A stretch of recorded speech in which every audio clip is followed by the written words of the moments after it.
Selamat malam sahabat pembelajar di mana saja Anda berada. Kembali berjumpa bersama saya Dewa di seminar online yang diselenggarakan oleh Indonesia Belajar.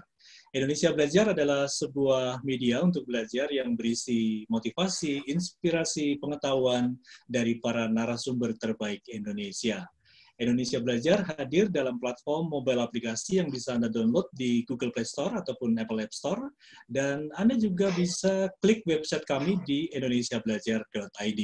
Dan Anda juga sepertinya kalau belum follow Instagramnya Indonesia Belajar, silahkan follow Indonesia_belajar.id. Jadi Anda bisa update informasi seputar seminar-seminar online yang Indonesia Belajar selenggarakan. Oke, ditunggu ya. Baik, sahabat pembelajar, malam hari ini seperti biasa di hari Jumat malam jam 7, kita ketemu dengan seorang yang luar biasa, Pak Chandra CPC. Ya, oke. Selamat malam Pak Chandra yang sudah hadir di tengah kita. Beliau adalah, malam ya. Pak Chandra ini adalah public speaker, fasilitator, and coach, dan mungkin Anda semua bisa lihat di layar ya. Beliau pengalaman training di banyak perusahaan swasta, BUMN, kemudian ada juga di pemerintahan juga ya. Saya lihat kalau Anda lihat juga ada otomotif, transportation, logistik, kemudian finance, kemudian consumer good, telecommunication, wah properti juga luar biasa nih. Gimana nih Pak ceritanya kok bisa banyak ini Pak? Ya bersyukur masih dikasih kepercayaan sampai hari ini Pak Dewa. Jadi ini kan teman-teman korporat ya masih memberi kepercayaan ya selama masih bisa berkarya ya kita keliling gitu loh. Siap. Oke Pak, semoga setelah COVID nanti juga bisa keliling lagi ya. Dan saat ini juga masih keliling-keliling juga ya lewat online ya. Masih. Kelilingnya sekarang webinar Pak. Webinar ya. Oke, Pak Chandra, malam hari ini temanya luar biasa juga, Great Value Presenting ya. Ya. Ya, dan tema ini Pak Chandra tidak sendirian karena Pak Chandra ada teman ya. Kita juga sudah lihat di sekitar kita, kita lihat ada Pak Andi Sukmalubis. Selamat malam Pak Andi. Malam Pak Dewa. Ya. Malam Mas Chandra. Malam Pak Andi. Terima kasih udah bersedia hadir nih malam ini. Thank you, sama-sama sudah diundang ke eventnya Indonesia Belajar malam ini. Thank you juga. Terima kasih Pak Andi sudah menyempatkan waktunya ya untuk kita Pak Chandra ya. Oke, Pak Andi ini adalah presentation designer dan juga dia professional trainer ya of melukis slide dengan hati. Tadi sebelum on air ya istilahnya ya, kita ngobrol ya, ini luar biasa. Nanti mungkin Mas Andi atau Mas aja ya, kayaknya lebih enakan Mas. Kalau saya sama Pak Chandra Pak ya. Lebih Bang aja deh. Saya seringnya dipanggil Bang Andi gitu. Oke. Karena almarhum Bapak orang Medan. Dipanggil Bu aja Pak Dewa. Kalau dipanggil Mas juga nggak masalah juga karena Ibu juga asli Jogja sih. Jadi mau Bang sama aja. Gitu. Oke, Bang Andi. Kalau Bang Andi, saya ingat Andino ya. Oke, Bang Andi. Kita akan sama-sama dengarkan Pak Chandra dan Bang Andi ini bahas tentang Great Value Presenting ya. Oke, tapi sebelum mulai ya Pak Chandra ya, saya ingatkan dulu untuk sahabat pembelajar, ingin bertanya silahkan nanti bisa tulis di Zoom group chat atau bisa langsung buka mic dan buka kamera Anda. Oke, baik, kita langsung saja mendengarkan pemaparan awal nih dari Pak Chandra tentang bagaimana sih melakukan presentasi yang bernilai dan luar biasa. Oke, saya izin duluan nih Pak Andi, malam ini Mas Andi saya duluan. Buat teman-teman yang lain, malam ini saya kasih bonus yang luar biasa, saya hadirkan sahabat baru saya Mas Andi. Jadi Pak Dewa siap-siap, kalau biasa kan kita injury time lewat dari 45 menit 1 jam. Malam ini dengan ada Mas Andi nggak injury time, kelihatannya bakal adu penalti malam ini gitu loh.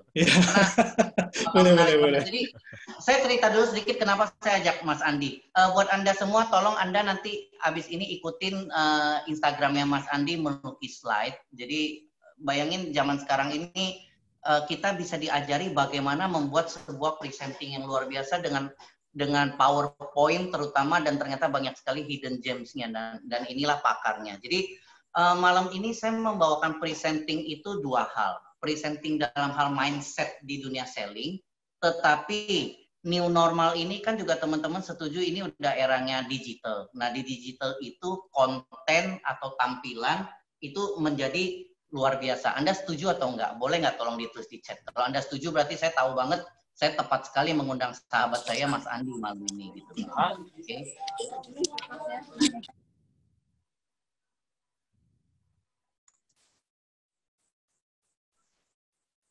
Pak Chandra mungkin mic-nya bisa di-unmute dulu Pak Chandra.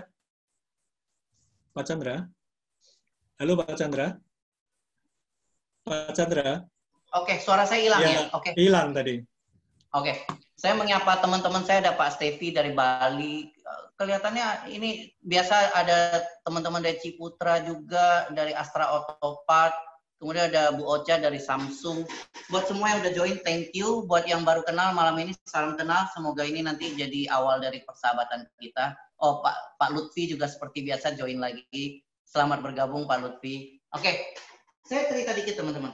Di dalam dunia sales, presenting itu kan salah satu langkah setelah kita melakukan prospecting, approaching, probing, kemudian presenting. Saya nggak akan membahas ulang seluruhnya, moga-moga Anda udah ikut minggu lalu.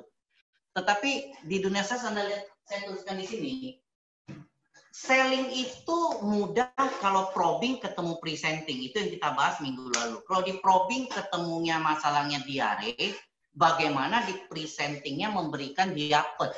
Kalau di probingnya ketemu masalah batuk, bagaimana di presentingnya memberikan OBH. Jadi sebenarnya kalau cuma bisa probing menggali sampai ketemu masalah, kalau tidak mampu mempresentingkan sebuah solusi, nah itu yang jadi masalah. Nah, lalu disinilah muncul kata-kata value. Makanya judul slide kita adalah great value presenting. Kenapa? Saya cerita sedikit. Tadi waktu Pak Dewa membawakan CV saya, Anda lihat saya sering keliling ke berbagai industri, berbagai perusahaan teman-teman. Salah satu training ketika sales, titik yang paling sering saya tunggu pertanyaannya adalah ketika sampai kepada probing dan mau masuk presenting, terus sering banget peserta nanya gini, Pak Chandra, bahas ilmu sales ujung-ujungnya kan di harga juga, Pak. Jadi mau belajar ilmu sales apapun, ujung-ujungnya pasti customer membandingkan harga kok, Pak. Jadi mau ngomong apapun UUD, ujung-ujungnya duit. Harga cocok ya orang beli. Nah, saya mau tanya, ini benar atau enggak? Apakah benar dunia sales itu yang penting yang diadu hanya harga? Boleh Anda sambil chat, saya pengen dapat pendapat Anda. Ya, tapi paling sering ketika saya membawakan materi sampai titik itu, Pak mau belajar segala ilmu sales, ujung-ujungnya juga cuma soal harga kok. Nah, disinilah malam ini saya pengen mengajak teman-teman, oh ini untung Bang yang jawab tidak nih. Kalau jawab tidak berarti, wah ada Pak Dwi, sahabat saya, belum tentu soal harga Pak. Oke, berarti kita on the right track membahas malam ini ya. Ada Pak Said Yasir, Pak Adityo, semua bilang tidak. Walaupun Anda mengatakan tidak, saya sering ketemu di kelas ketika ikut training, orang bilang, Pak, ujung-ujungnya harga lah. Kalau harga paling murah, pasti orang beli. Nah, di sini saya mau mengajak Anda berpikir, teman-teman.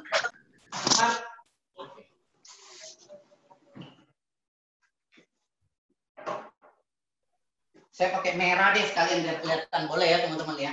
Harga versus nilai. Berarti di sini ada price, di sini ada value. Benar ya teman-teman ya?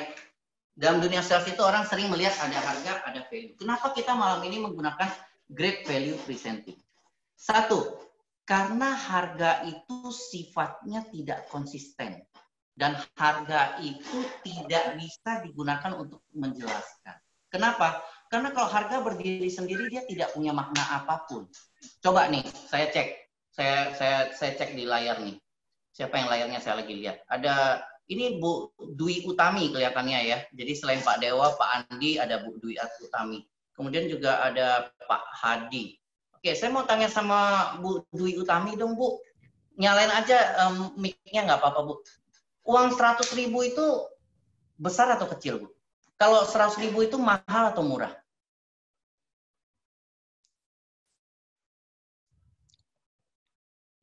Yang lain ada yang mau jawab juga, ayo. Kalau Bu Dwi belum menyalakan mic-nya, Saya cuma mau tanya pendapat Anda. Menurut Anda uang 100.000 itu besar atau kecil?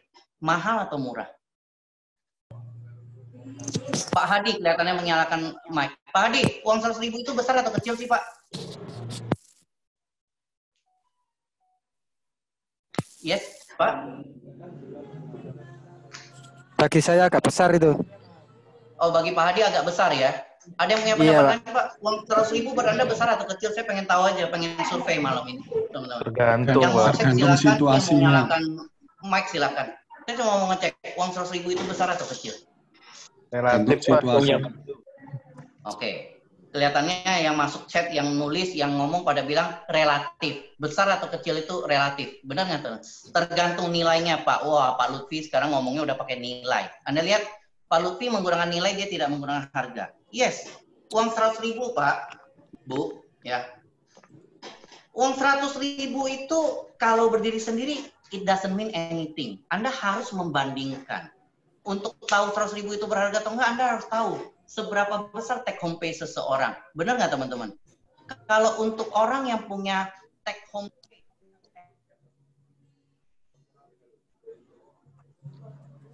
sebulan 1 juta take home pay-nya.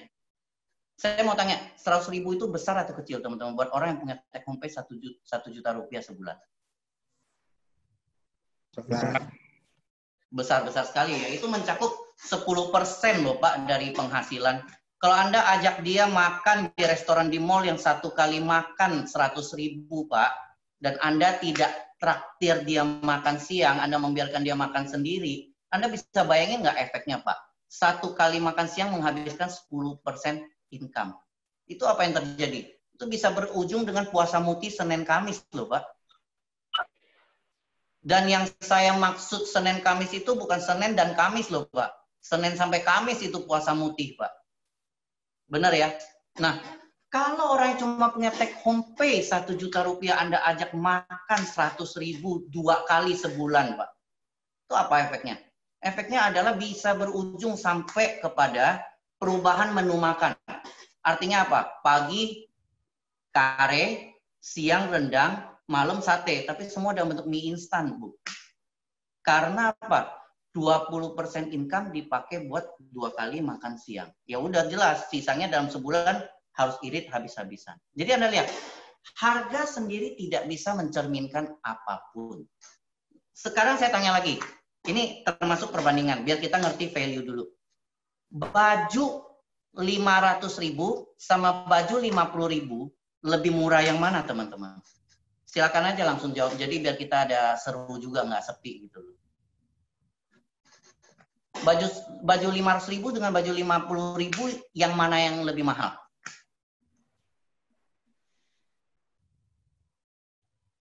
Yes?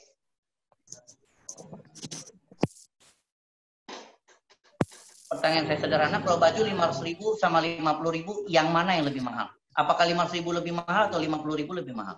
Oke, ada Pak Riyadi. 500.000 secara nominal. Oke, kebanyakan mengatakan bahwa baju 500.000 lebih mahal dari 50.000. Pak, tapi sekarang kalau saya tambahkan bahwa baju 500.000 itu setelah Anda beli, Anda pakai 3 tahun, dicuci seminggu, dipakai 3 kali, baju tetap tampil oke, nggak masalah, Anda nggak malu-maluin buat ke kantor, dibandingkan baju 50.000 yang Anda cuci 2 kali, warnanya luntur dan udah jelas-jelas nggak bisa dipakai lagi. Menurut Anda yang mana yang mahal sekarang? 50.000. Yes. Yang 50.000. Yes. Jadi sebenarnya Pak, Bu, manusia itu di otaknya bukan bicara tentang harga, tapi mereka membahas tentang nilai. Nilai itu value. Ya. Value itu bagaimana otak bekerja adalah simple. Manusia itu selalu mengukur yang didapat, ya, pasti harus dia bandingkan dengan yang dikorbankan. Jadi value itu beda dengan harga. Harga itu hanya mencantumkan, price itu hanya mencantumkan harganya. Tapi price itu tidak menggambarkan kondisi. Kondisinya otak manusia itu selalu membandingkan yang dia terima, ya, yang dia dapat, dia bandingkan dengan yang harus dia korbankan. Nah, disinilah kita bisa lihat, ya, contoh. value itu orang membandingkan. Sekarang saya gampang aja nih, saya cek lagi. Saya sambil ngomong nih. Saya mau cari yang wanita dong, yang ini. Bu Ocha deh, Bu Ocha. Bu Ocha boleh buka mic-nya, Bu Ocha? Ada Bu Ocha di sini? Saya tadi lihat ada Bu Ocha. Ada? Atau di layar saya ada Bu Sylvia Teresa? Bu Sylvia boleh Bu? Mungkin saya pengen nanya sedikit aja, biar kita sambil ngobrol. Nah, Bu Iya Pak, Sylvia ada sudah Pak. menyalakan. Boleh. Temenin saya Bu, biar nggak sepi nih webinar Bu. Sepi Oh banget kalau boleh Pak, sendirian. boleh. Siap. Bu Sylvia, kalau di Bukalapak Ibu pengen beli casing handphone harga 100.000, diskon 80% Bu. Tapi kena ongkir 50.000. Oke ya. Di Tokopedia Bu, diskonnya itu hanya 30%, tapi free ongkir. Oh, diskonnya yang di Tokopedia diskonnya 40%. Jadi nggak sampai 70% nih, 40%, tapi free ongkir. Ibu beli di mana? Saya ambil yang free ongkir, Pak. Oh, jadi Ibu beli di Tokopedia ya? Iya, saya kalau ongkir 50.000 sama diskon 40% dengan free ongkir, saya pilih yang free ongkir, Pak. Yes. Anda lihat teman-teman, dalam waktu sedetik itu otak Bu Sylvia langsung mengkalkulasi antara apa yang harus dia korbankan dengan apa yang dia terima. Yang satu diskon 80% sih jadi 20.000 Bu, tapi kan kena ongkir 50.000, ujung akhirnya kan 70.000, benar nggak Bu?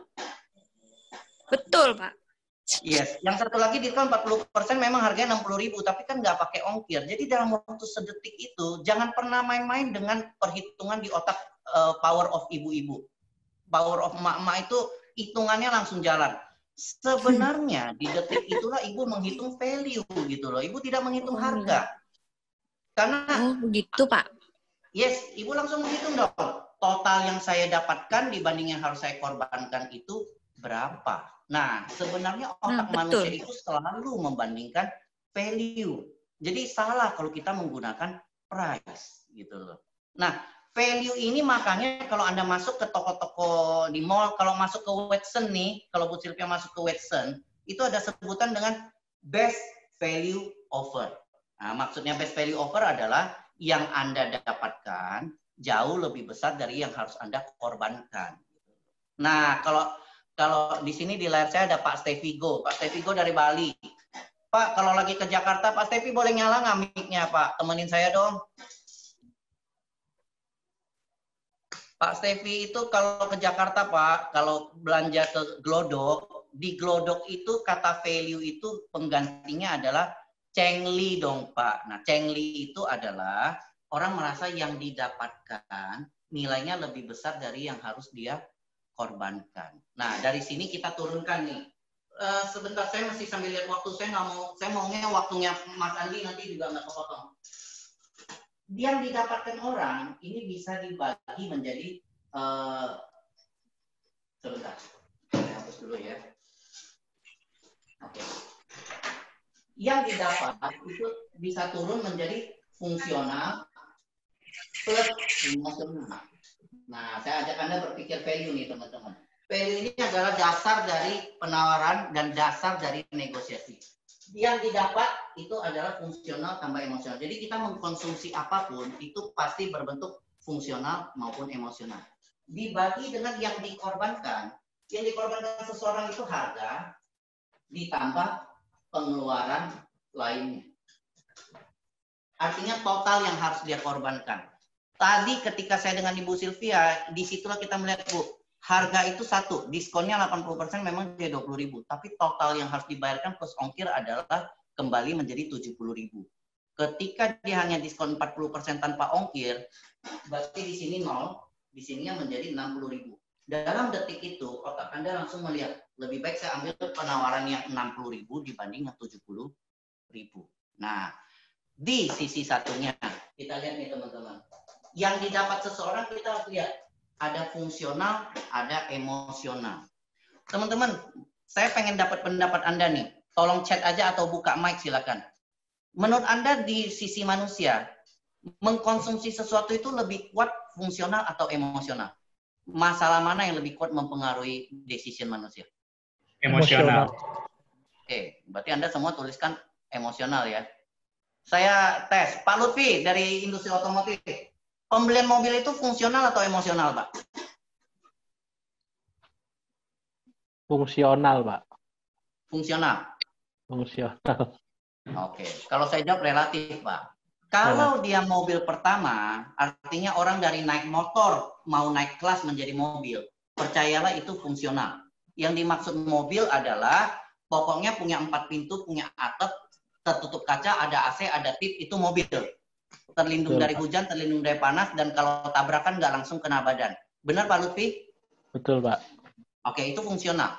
Tetapi ketika orang mulai dari mobil misalnya dan itulah marketnya LCGC, Pak, low cost green car. Artinya mobil itu ngomongnya di fitur paling dasar. Yang penting terlindung dari panas, terlindung dari hujan, bisa membawa kita sebagai alat transportasi. Benar ya, Pak ya? Betul, Tetapi mulai dari misalnya orang menambah mobil kedua, mobil ketiga, mobil keempat. Makin orang nambah mobil, makin ke fungsional atau emosional? Makin emosional. Yes. Saya mau tanya, Pak. Kalau supercar itu fungsional atau emosional? Emosional. Emosional. Supercar itu sepenuhnya hampir emosional semua loh, Pak. Apa? Lamborghini, Ferrari. Bisa kecepatan berapa? 320 km per jam. Mau dipakai di mana, Pak, di Jakarta? Macet. Ya oke lah, Anda bilang, Pak, bisa dipakai, Pak, jam 2 pagi. Dua hal. Anda tahu nggak jam 2 pagi tol tuh isinya kontainer semua. Mau dikebut di mana, Pak? Yang kedua, kalaupun tol kosong karena ini lagi WFH, Anda pernah nggak ngerasain bawa mobil di atas 160? Betapa tol kita bergelombang semua, Anda tahu semua kan teman-teman? Gimana caranya bawa mobil? Jadi saya pengen cerita ke Anda, ini real. Saya pernah masuk tol Kebun Jeruk, Pak, sambil bawa mobil. Ya, kalau buat Anda yang di Jakarta, Anda pasti tahu, tol Kebun Jeruk itu hanya setahun sekali dia menjadi tol, yaitu saat Lebaran. Benar nggak, teman-teman?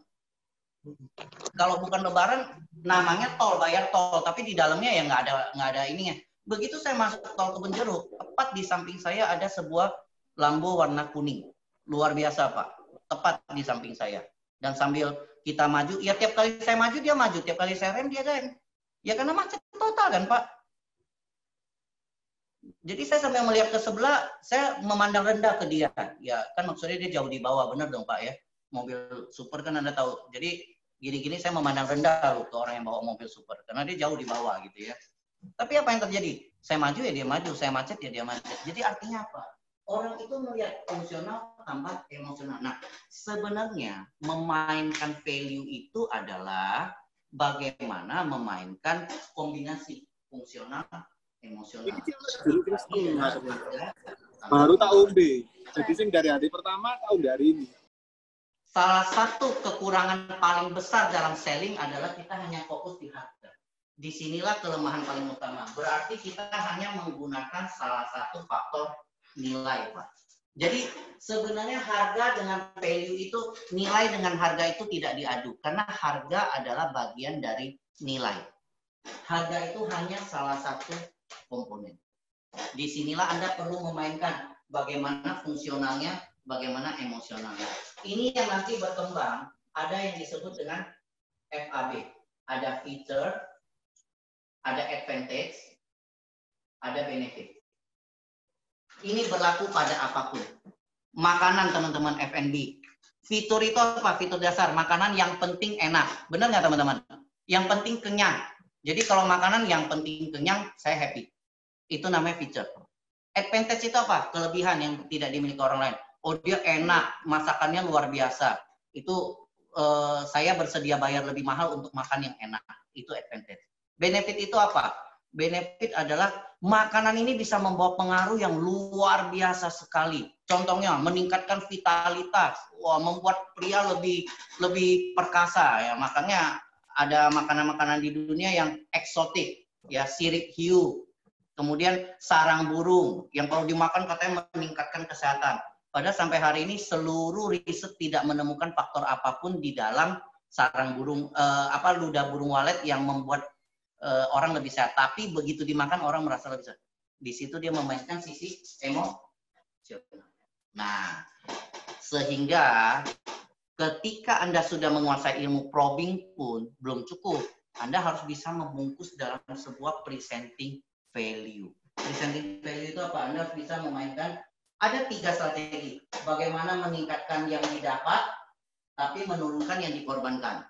Atau strategi kedua. Jadi dia bisa begini, teman-teman. Ini naik, ini turun. Oke? Atau yang kedua, kenaikan ini jauh lebih besar dari kenaikan ini. Atau yang ketiga, penurunan ini lebih kecil dari penurunan ini. 3 strategi itu adalah bagaimana membungkus value presenting. Tapi ya nggak mungkin saya bisa bahas semua malam ini.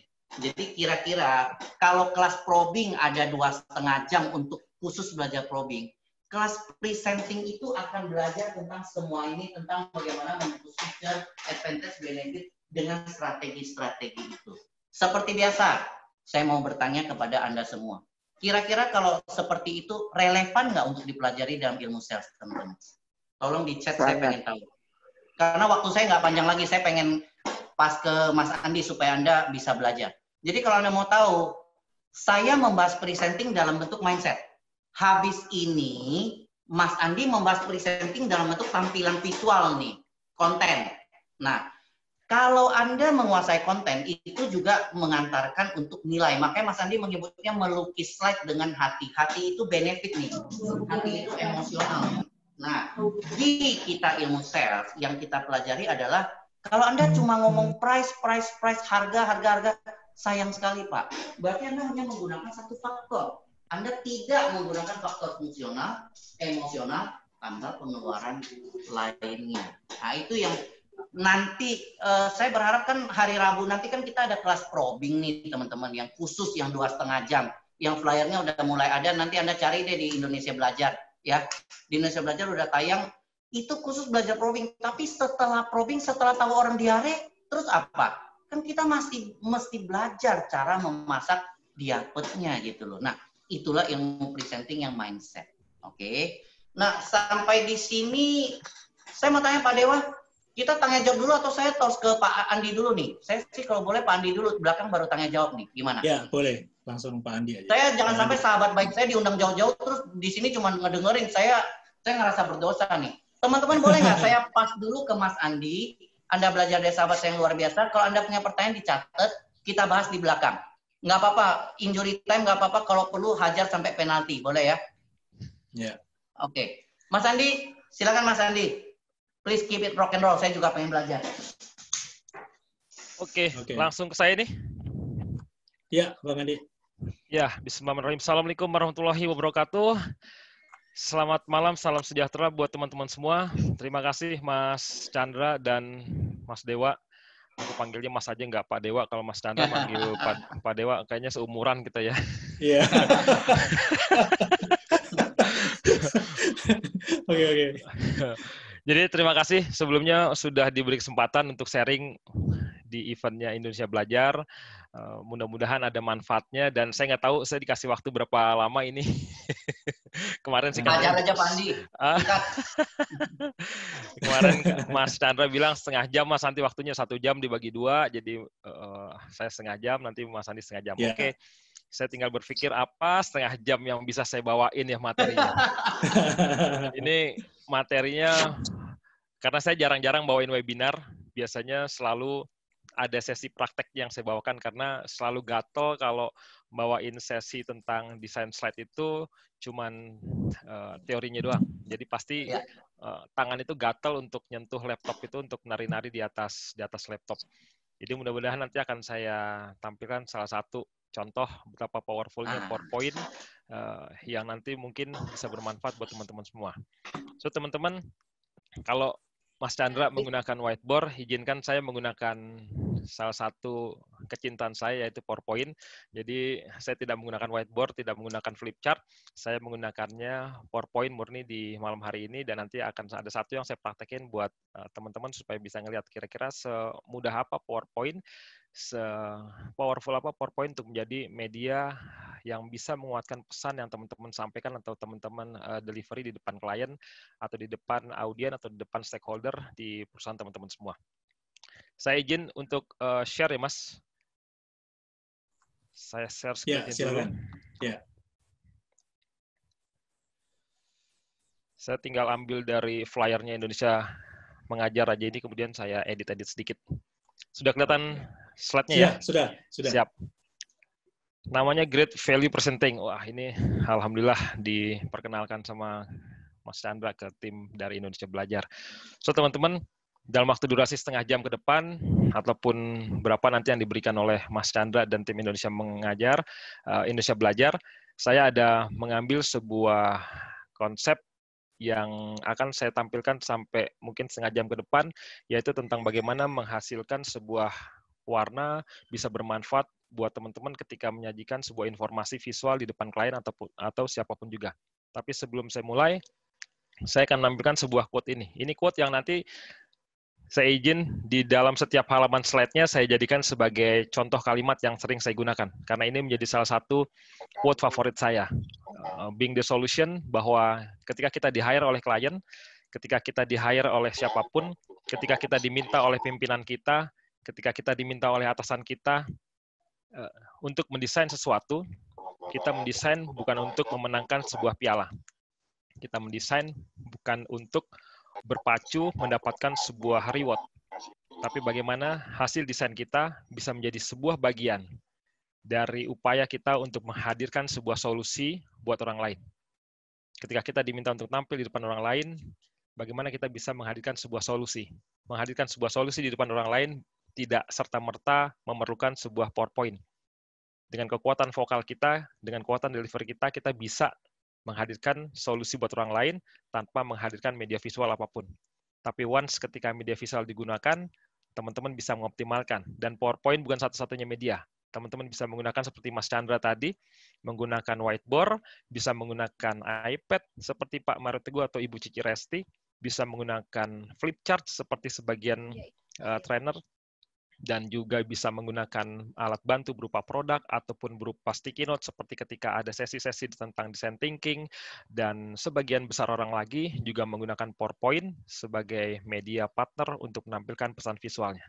So, PowerPoint bukan satu-satunya media, tapi once teman-teman memilih salah satunya, maka optimalkan keberadaannya. Dan ketika PowerPoint dipilih untuk mengoptimalkan pesan visualnya, maka optimalkan keberadaannya. PowerPoint bukan hadir hanya sebagai syarat bahwa saya tampil dengan menggunakan PowerPoint. Tapi ketika PowerPoint dipilih, maka itulah media partner teman-teman semua.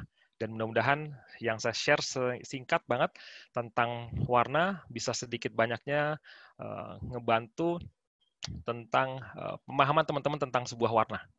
Jadi yang akan saya share selama setengah jam ke depan adalah bagaimana warna bisa hadir menjadi lebih elegan, bagaimana warna bisa salah satunya bisa menghasilkan sebuah closing. Saya pernah mendapatkan closing di klien, bahkan tanpa ada negosiasi, bahkan tanpa ada ditawar-tawar lagi, karena warna itu sudah saya munculkan dari depan. Ketika saya tampil buat dipanggil untuk pitching untuk sebuah perusahaan oil and gas, maka saya tinggal munculkan warna-warna branding identity dari perusahaan yang memanggil saya hadir di proposal yang saya ajukan buat mereka. Dan kemudian dari bagian covernya saya sudah mencoba untuk mencari tahu, oh perusahaannya bergerak di bidang ini, oh perusahaannya bergerak di bidang tambang.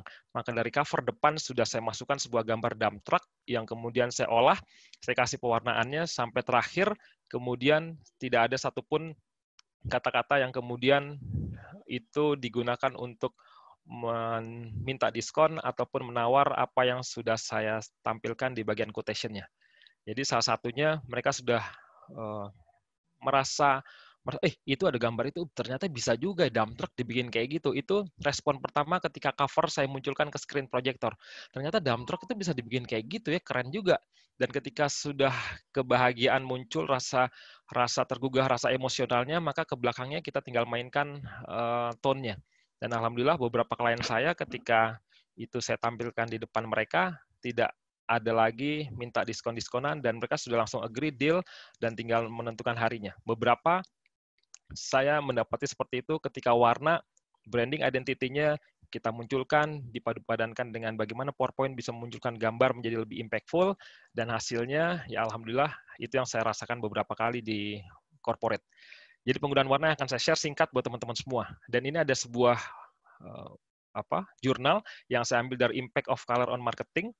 Jadi dikatakan bahwa orang-orang akan mengambil putusan dalam waktu 90 detik dari interaksi awalnya. Dan 62-90% penilaian itu didasarkan pada warna. Apalagi kalau di zaman yang disebut banyak orang new normal atau dalam kondisi masih era pandemi seperti hari ini.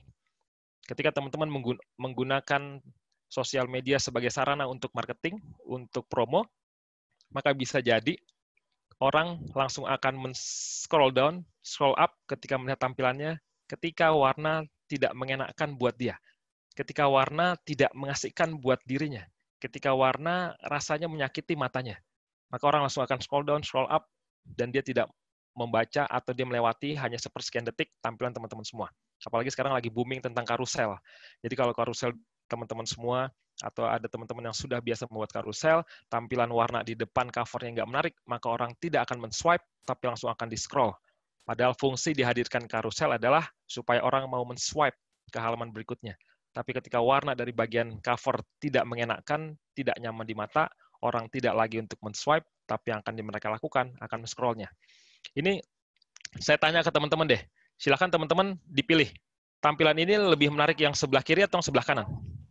Kiri. Kiri, Pak. Yang kiri itu yang mana? Kita tak sama dalam satu warna. Yang warnanya berapa? Warnanya ada 4. Ada 4. Ada 4. Kenapa lebih menarik yang warnanya ada 4? Ada penekanannya dan terasa enak untuk dilihat, Pak. Apa bedanya dengan yang sebelah kanan? Sebelah kanan kan ada penekanan juga. Terlalu kalau kita fokusin begitu dibuka itu warna merah itu dominan kelihatan.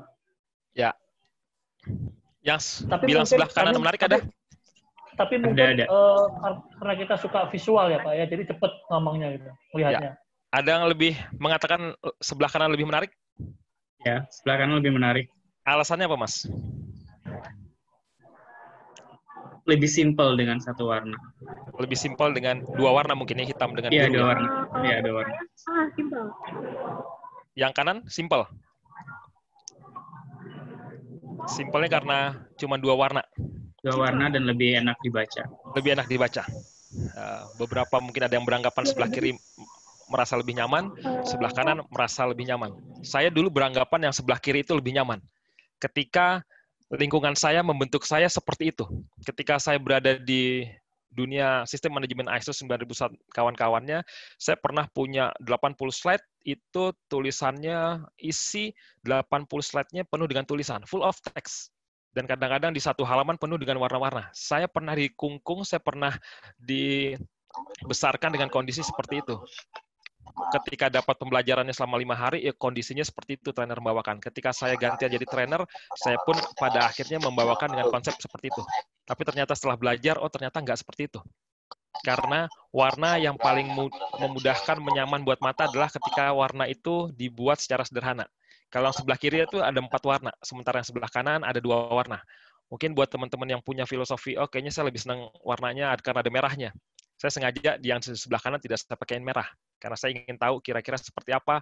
Kalau yang sebelah kanan saya kasih merah, birunya saya kasih merah, mungkin teman-teman akan langsung lebih banyak kayak yang sebelah kanannya. Tapi saya ambil yang satu kontras banget ada merahnya, tapi ada hijau, ada hitam, ada abu-abu. Yang sebelah kanan cuma biru sama hitam. Kalau rumus dalam menghasilkan warna dalam teks adalah 2 warna sampai 3 warna. Sama seperti rumus penggunaan font. 2 font maksimal 3 dalam 1. Yang lebih menarik ada para desainer kanan, karena sebelah kiri terlalu nah ini contoh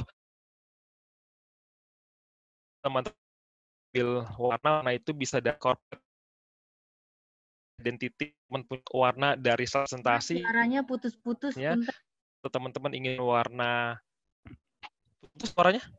Masih putus-putus? Suaranya hilang, Pak. Suaranya hilang, Pak Andi. Ya. Punten boleh diulangi yang tadi? Saya pengen dengar.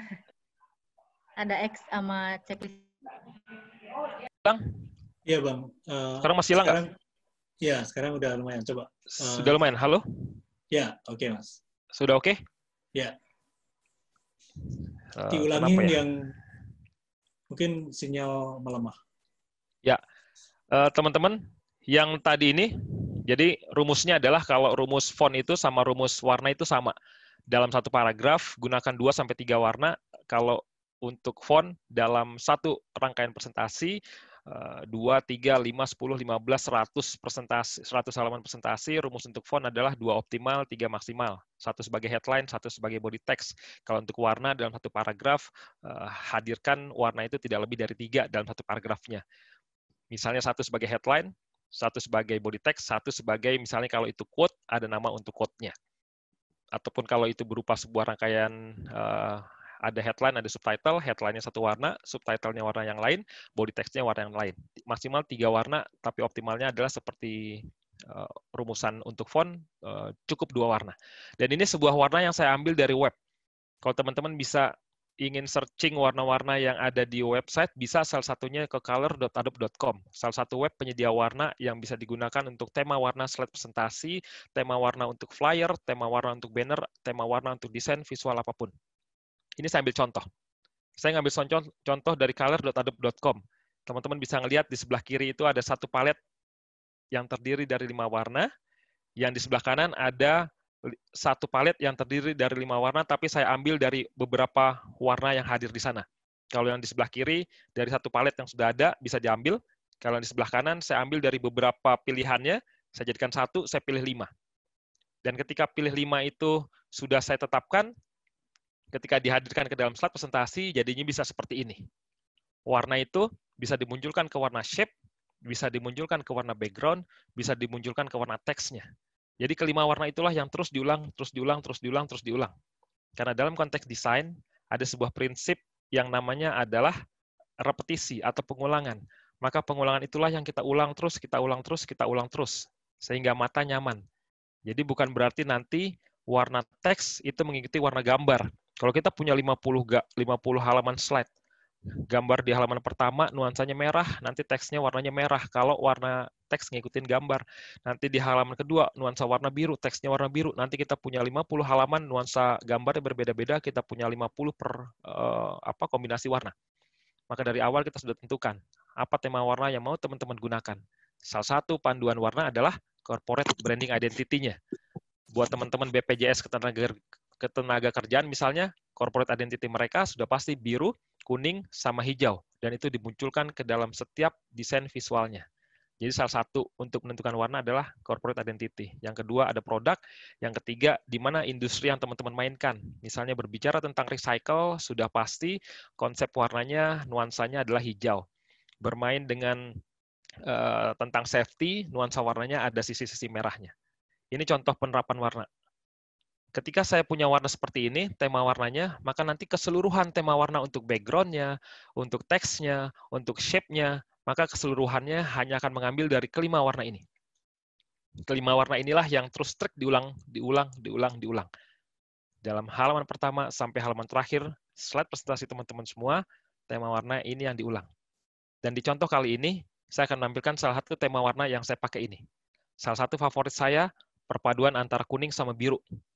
Kuning sama biru itu salah satu tema warna favorit selain hitam sama merah. Hitam sama merah, warna branding identity dari perusahaan saya. Biru sama kuning, salah satu warna yang saya sukain karena mengkombinasikannya asik. Biru, kuning, hitam. Makanya kalau tiket.com, itu kalau teman-teman lihat, menggunakan biru sama merah. Biru sama kuning. Biru sama kuning adalah salah satu perpaduan warna yang kontrasnya nyaman untuk di mata. Biru sama kuning, kemudian hitam sama kuning, itu salah satu itu kombinasi warna juga yang banyak digunakan oleh para desainer. Jadi kalau desainer sering menggunakan warna hitam dengan kuning, itu karena memang warnanya memunculkan elegan dari hitamnya dan creativity dari kuningnya. Yang akan saya pakai di sini contoh-contohnya adalah saya menggunakan kelima warna itu. Jadi kelima warna itu yang akan hadir di dalam setiap shape maupun teks ataupun background-nya. Saya kasih contohnya. Misalnya saya punya tampilan seperti ini. Berbicara tentang remove background, ini judulnya. Maka saya hadirkan ornamen-ornamen berupa background-nya, saya masukkan ornamen berupa pemanis berupa shape-nya, kemudian ada teksnya, nuansanya tidak keluar dari tema warna yang tadi. Saya tidak gunakan warna merah, karena warna yang saya pakai putih keabu-abuan, kemudian tadi ada kuning, ada biru, ada hitam gelap, dan satu lagi tadi abu-abu tua. Ini contohnya. Ketika saya punya slide yang berikutnya, masih dengan konsep ini saya menggunakan remove background. Jadi ada sebuah fitur di PowerPoint yang bisa menghilangkan latar sebuah gambar, saya menggunakan remove background. Ini gambar aslinya, orangnya ada background-nya, saya hilangkan background-nya. Setelah jadi, saya percantik tampilannya dengan menghadirkan sebuah ornamen berupa shape. Ada shape donat di sebelah kiri, ada shape donat di kanan bawah, ada lingkaran di atas, ada lingkaran di kanan ke atas, dan semua itu untuk mempercantik tampilannya. Konsep remove background dan warna-warnanya saya munculkan ke sini. Jadi tema warnanya diulang lagi, diulang lagi, diulang lagi. Ketika saya tampilkan salah satu tema warna sebagai background, birunya, tinggal saya pilih. Karena kombinasinya ada putih keabu-abuan, ada kuning, ada biru, ada abu-abu tua, ada hitam, maka ketika warna birunya dijadikan sebagai background, saya sudah pasti akan mengambil warna terang sebagai warna shape maupun warna teksnya. Jadi warnanya dari kelima warna itu yang diutak-atik. Tidak keluar dari kelima warna itu. Dan warna biru sudah pasti match banget dengan putih sama kuning. Maka saya masukkan pemanisnya dari tema warna saya, kuning sama putih sebagai warna untuk shape maupun teksnya. Ketika dasarnya saya gunakan warna biru. Ini yang berikutnya. Hasil ini yang disebut kalau di PowerPoint sebagai dual tone. Tetap saya masukin kombinasinya biru, hitam, kuning, putih pasti muncul di mana-mana. Ketika latar belakangnya putih, saya masukin seperti ini. Kalau latar belakangnya gelap, pasti akan saya masukin kuning sama putihnya. Dan ini sama. Ini salah satu teknik yang digemari oleh para desainer. Jadi kalau teman-teman nanti buka PowerPoint-nya, kalau teman-teman punya PowerPoint yang namanya versi 2013 ke atas, silahkan nanti dilihat. Di bagian format shape, ada sebuah fitur favoritnya para desainer. Sebuah fitur yang mulai hadir di PowerPoint semenjak versi tahun 2010. Tapi semenjak kehadiran di versi 2013, PowerPoint bukan lagi sebagai aplikasi presentasi. Buat saya, PowerPoint ketika hadir di versi tahun 2013, PowerPoint itu tak ubahnya aplikasi presentasi plus-plus. Kenapa plus-plus? Karena sudah ada fitur-fitur desain yang diadopsi oleh PowerPoint. Saya mau tanya dulu, siapa yang pernah menggunakan fitur yang namanya Merge Shape? Ada nggak? Atau sampai hari ini, saya tanya, sampai hari ini masih ada yang belum pernah menggunakan fitur remove background di PowerPoint? Ada? Yang belum pernah aja? Yang belum pernah? Masih ada nggak? Teman-teman yang belum pernah sama sekali menggunakan fitur yang namanya remove background di PowerPoint? Masih ada? Beberapa teman-teman. Mas Andi belum. Masih ada? Fitur remove background di PowerPoint. Itu fitur yang bisa digunakan untuk membuat berbagai macam hal juga, nanti dipadu-padankan. Saya mau tanya dulu coba, kalau teman-teman punya handphone, dan kemudian di dalam handphonenya katakan ada, nanti tulis di chat room-nya, jadi katakan teman-teman punya handphone, dan kemudian di handphonenya ada 50 aplikasi. Pertanyaan saya, dalam 1 minggu terakhir, berapa banyak aplikasi yang teman-teman gunakan? Atau dalam 1 bulan terakhir, berapa banyak dari 50 aplikasi yang ada di handphone teman-teman yang digunakan selama 1 bulan terakhir? Kira-kira seberapa banyak? Saya mau lihat chat room-nya. Ada berapa banyak kira-kira yang teman-teman gunakan? Silakan tulis di chat room-nya.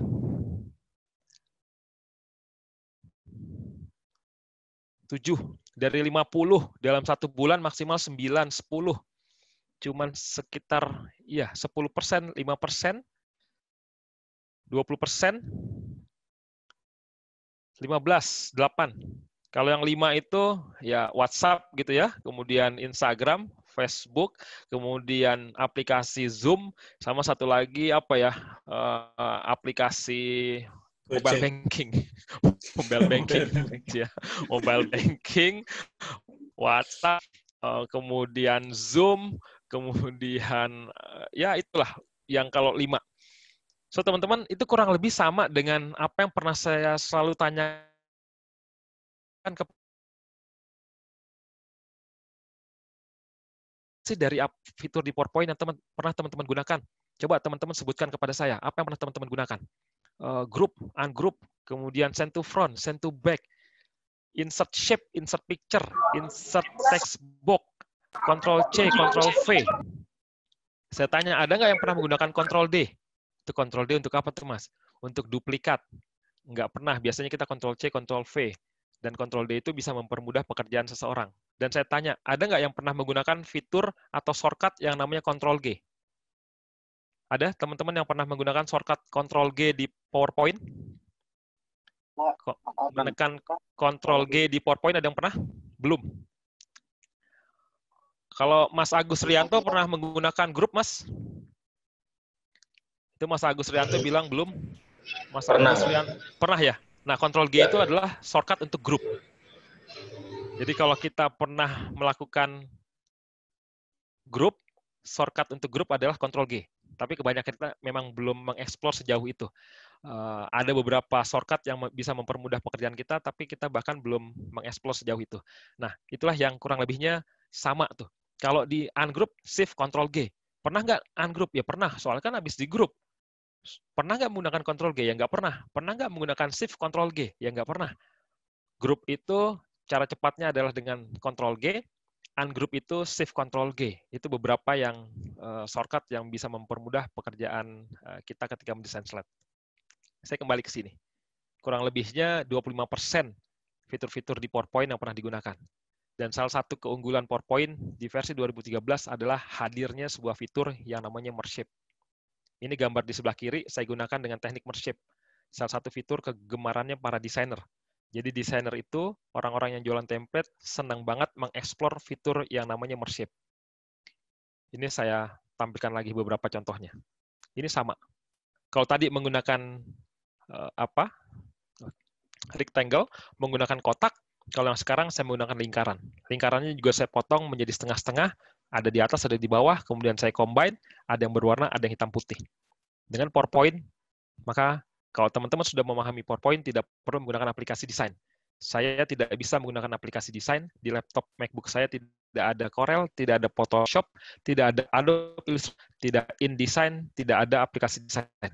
Yang punya cuma 2 aplikasi. Saya menggunakan MacBook, saya punya aplikasi bawaan Mac yaitu Keynote, dan saya punya aplikasi bawaan Windows yaitu PowerPoint.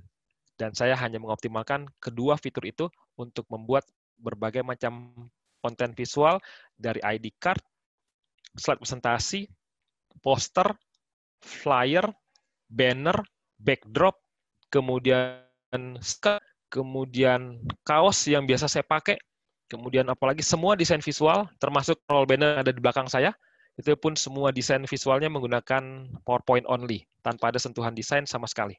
Kemudian nanti teman-teman mulai berpikir, oh ternyata PowerPoint itu luar biasa. Ini sama, saya menggunakan konsep segi 6 untuk menampilkan gambar-gambarnya, dan ketika misal ini tadi baru saya tampilkan untuk Indonesia Power, ketika ada in-house buat mereka, ketika mereka punya tim, the winning team, saya tampilkan daripada tampilannya biasa-biasa doang, kenapa nggak dengan konsep tadi atau dengan konsep seperti ini. Teman-teman bisa tampilkan gambar-gambar orangnya, dan gambar orangnya jangan lupa dibikin presisi. Jangan nanti yang satu badan, yang satu setengah badan, yang satu close up kepalanya doang. Bikin jadi presisi. Kenapa desain harus detail? Karena detail adalah bagian dari keindahan. Bagi teman-teman yang merasa kok belajar di MSDA kok detail, karena detail adalah salah satu unsur yang bisa menciptakan sebuah kerapian, dan kerapian adalah bagian dari keindahan. Ini teman-teman bisa membuat dari sini. Kalau yang barusan ini dari segi 6, dari shape bawaannya PowerPoint. Kalau yang ini saya bikin dari sebuah teks. Ini dari huruf I.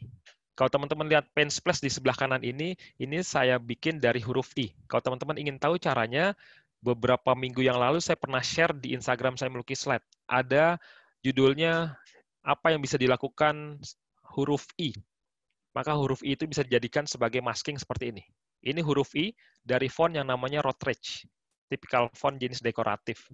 Dan huruf I-nya saya gabung-gabung, jadilah masking seperti ini, tinggal saya isi di dalamnya sebuah gambar. Saya punya gambar seperti ini. Kembali lagi, tone-nya selalu saya munculkan. Dan yang dimunculkan adalah apa yang paling penting dari gambarnya. Ketika misalnya saya sedang berbicara tentang logistik, misalnya tentang berbicara tentang biaya masuk atau apapun yang ada hubungannya dengan kontainer, atau membicarakan sebuah quote, misalnya di Pelindo misalnya, diambil gambarnya tentang bagaimana menghadirkan solusi buat ini, tapi gambarnya yang dihadirkan adalah sesuatu yang lekat dengan Pelindo misalnya. Ada dimasukin gambar kontainer yang ada di pelabuhan. Karena saya hanya ingin fokus dengan salah satu kontainernya, PowerPoint bisa melakukan itu. Ini gambar aslinya. Tapi dengan PowerPoint, kita bisa mengubahnya menjadi lebih bermakna, bisa lebih fokus dengan apa yang kita sampaikan. Saya jadikan gambarnya menjadi ada 2. Dan kemudian gambar di belakangnya saya jadikan hitam putih, dan gambar yang di depannya saya fokus hanya mengambil kontainer berwarna merah. Dan kontainer lainnya saya bikin menjadi berwarna hitam putih. Tulisannya tinggal saya masukin konsep warna saya. Dan jadinya seperti ini. Kuning, putih muncul. Karena latar belakangnya gelap. Nggak mungkin warna teks biru sama abu-abunya saya masukin. Karena belum tentu menjadi lebih nendang ketimbang ketika dimasukin warna teks putih ataupun kuning. Dan ketika saya hanya ingin fokus kepada kontainer berwarna merahnya, maka saya bisa jadikan kontainer yang lainnya itu warnanya sudah hitam putih, kemudian saya jadikan warnanya bokeh. Sehingga fokus audien akan fokus kepada kontainer berwarna merahnya. Dan PowerPoint bisa menggunakan gambar menjadi bokeh, seperti konsep di fotografi. Dibikin lebih blur, jadinya seperti ini. So, teman-teman semua, warna itu salah satu hal yang menjadikan orang bisa mengambil keputusan iya atau tidak. Kalau dalam konten karusel yang kita miliki di sosial media, bisa menjadi sebuah alasan untuk baca, di swipe, atau di scroll. So, hadirkan warna-warna itu menjadi elegan. Walaupun warna-warna banyak, tapi pilih. Dan dalam konsep mendesain, pilih maksimal 5 warna yang teman-teman kolaborasikan dari awal sampai akhir. Dan ini yang saya tampilkan ketika saya membuat sebuah data hanya dengan menggunakan PowerPoint. Saya tidak pernah menggunakan Excel, karena saya tidak expert di Excel, dan saya tidak mencoba untuk memahami Excel menjadi seorang expert. Kalau untuk expert di Excel, saya ada partner saya yang biasa membawakan materi untuk Excel, jadi saya bagi ranah-ranahnya. Maka yang saya kuasai adalah PowerPoint-nya. Sebagaimana PowerPoint bisa menghasilkan sebuah data yang elegan, dengan PowerPoint kita pun bisa melakukannya. Ini konsep 3 dimensi menghasilkan sebuah data dengan menggunakan PowerPoint. Dan ketika yang ingin dibahas adalah di Januari ke Februari, yang tingkat pertumbuhannya paling tinggi, maka saya jadikan di fase itu yang menjadi paling menarik perhatian buat audien. Sekali lagi, warna bisa menggiring seseorang untuk kemudian mereka pay attention terhadap apa yang kita sampaikan. Saya hadirkan warna kuningnya. So, sekarang yuk kita form group discussion. Apa yang sudah kita lakukan di periode Januari sampai Februari kemarin, sehingga pertumbuhannya sepanjang periode pertama dari semester pertama 2019, tingkat pertumbuhan burung durinya jauh lebih tinggi ketimbang periode yang lain. Supaya nanti semester kedua kita bisa belajar dari apa yang terjadi di sepanjang Januari menuju Februari. Warna sekali lagi memegang peranan untuk bagaimana orang kemudian bisa ditarik kembali. Bisa pay attention dengan apa yang kita sampaikan. Kalau saya tidak berikan warna kuningnya, orang akan kemana-mana matanya. Tapi kita alihkan semuanya. Yuk, tujukan matanya semua kepada warna yang hadir di bulan Februari. So, teman-teman, warna itu penting karena warna sekali lagi adalah salah satu alasan. Apakah orang akan men-swipe atau men-scroll down tampilan postingan teman-teman di sosial media? Atau apakah mereka akan berlama-lama pay attention terhadap materi yang teman-teman sampaikan, atau mereka secara perlahan-lahan mulai hilang dari pay attention-nya kepada materi yang sedang teman-teman bawakan. So, sebelum saya akhiri, kemudian ditutup dengan sesi tanya-jawab, saya akan munculkan sebuah cara.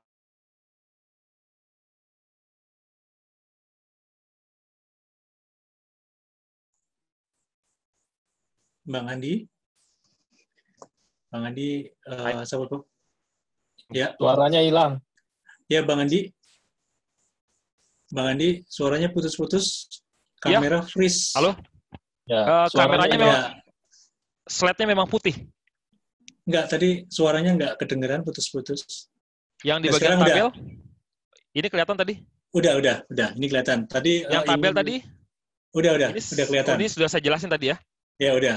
Ini udah mau menuju cara-cara tadi. Ya, saya akan tampilkan teman-teman sebuah cara sederhana dengan PowerPoint, bagaimana PowerPoint pada akhirnya secara cepat akan bisa membuat sebuah tampilan seperti yang saya tampilkan tadi di depan ini. Bagaimana bisa menghadirkan konsep 3 dimensi. Ini sebenarnya gambarnya ada 2. Satu hasil remove background, satu gambarnya masuk ke sini. So, ini konsep 3 dimensi untuk menghadirkan sebuah tampilan yang berkelas dengan PowerPoint. Saya akan coba jelaskan bagaimana bisa menghadirkan gambar seperti itu hanya dengan menggunakan PowerPoint. Caranya seperti ini. Yang pertama akan saya lakukan, saya akan mengambil sebuah gambar terlebih dahulu. Saya akan ambil sebuah gambar yang sudah saya siapkan. Saya cari gambarnya. Saya ambil gambar yang sama aja. Ini dia. Ini untuk menjadi masukan buat teman-teman semua, bahwa ketika teman-teman sudah enjoy banget dengan PowerPoint, maka yang dibutuhkan hanya tinggal kreativitas. Kalau kreativitas lagi stuck, teman-teman tinggal jalan-jalan ke Pinterest.com. Pinterest.com adalah salah satu tempat nongkrong saya di dunia maya. Kalau lagi stuck dengan ide, saya tinggal jalan-jalan ke sana. Saya tinggal bermain dengan kata kunci, kreatif design, kreatif slide, desain cover, saya tinggal bermain pakai kata kunci, saya tinggal cari apa yang saya inginkan di sana. Dan kemudian saya tinggal ATM. Saya punya tampilan gambar seperti ini, dan kemudian gambarnya akan saya duplikat. Gambarnya saya duplikat menjadi ada 2, karena konsepnya nanti membuat tampilan 3 dimensi. Setelah itu apa yang akan saya lakukan? Saya akan memasukkan sebuah shape berbentuk parallelogram. Ada shape yang namanya parallelogram, bentuknya seperti ini. Ini yang disebut parallelogram. Sebuah bentuk shape seperti ini. Karena orangnya menghadap jalan ke kanan, maka saya akan jadikan nanti teksnya pun ada di kanan. Jadi ketika teman-teman punya sebuah model, ada gambar model, ada gambar serang yang gesturnya menghadap depan seperti ini, akan teks di kanan pun di kiri, no problem. Tapi begitu gesturnya bergeser seperti ini, maka letakkan teks ada di depannya. Karena teks keluar dari mulut, maka secara natural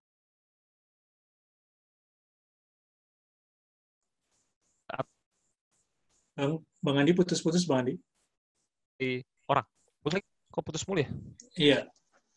Kayaknya kalau gerak agak...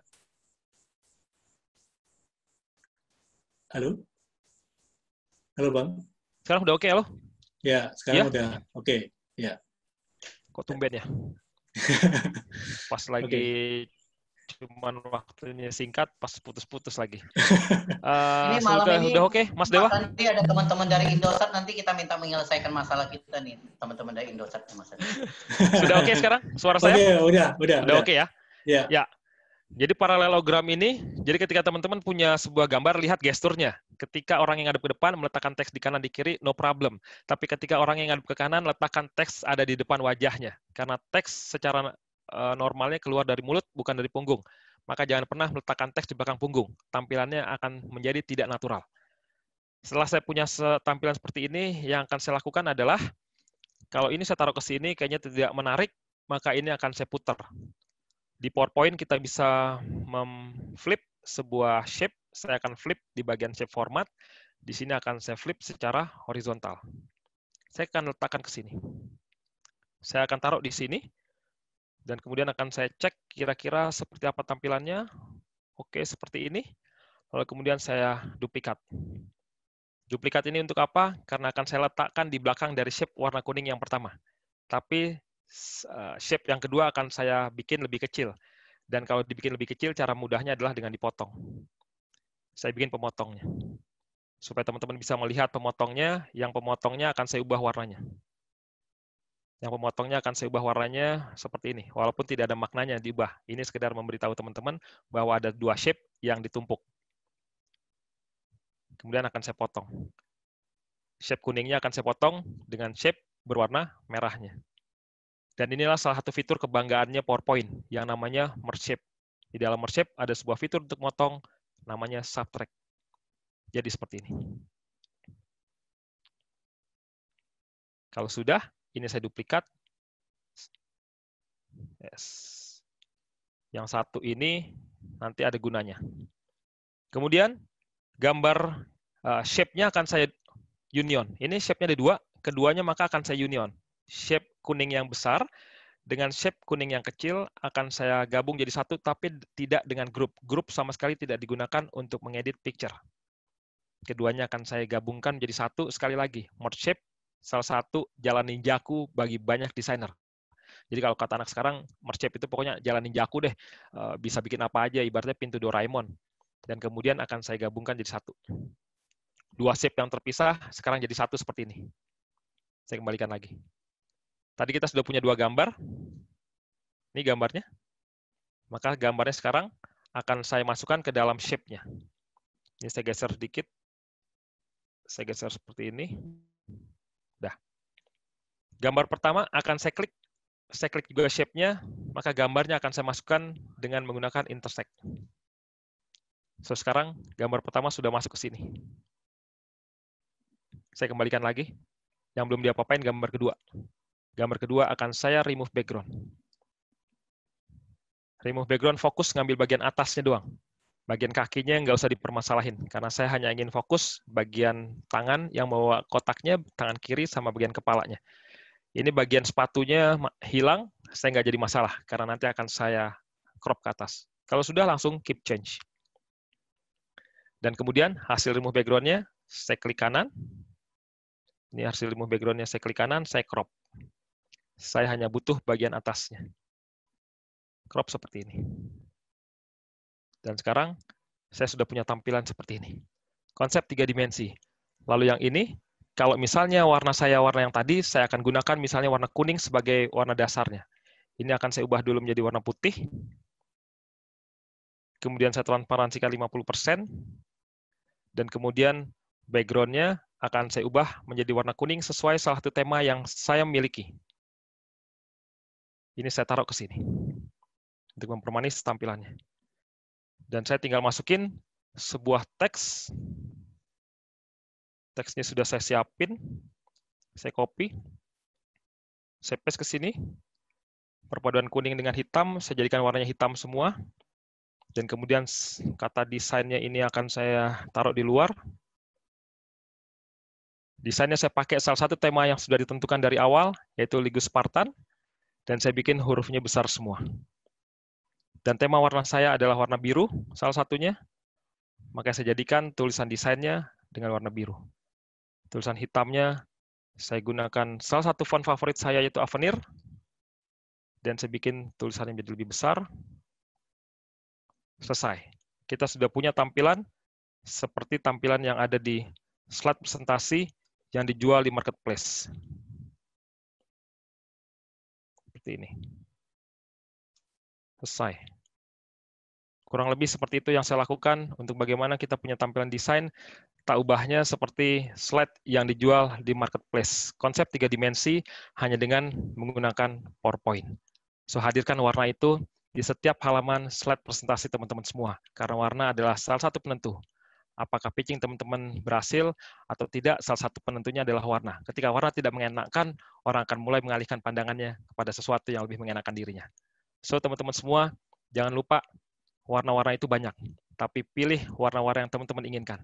Warna-warna itu banyak, tapi kita tidak selalu harus menghadirkan yang banyak itu ke dalam slide presentasi teman-teman semua.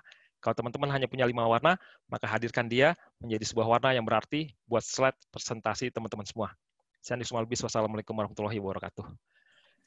Itu, Mas Chandra. Waalaikumsalam warahmatullahi wabarakatuh. Wow.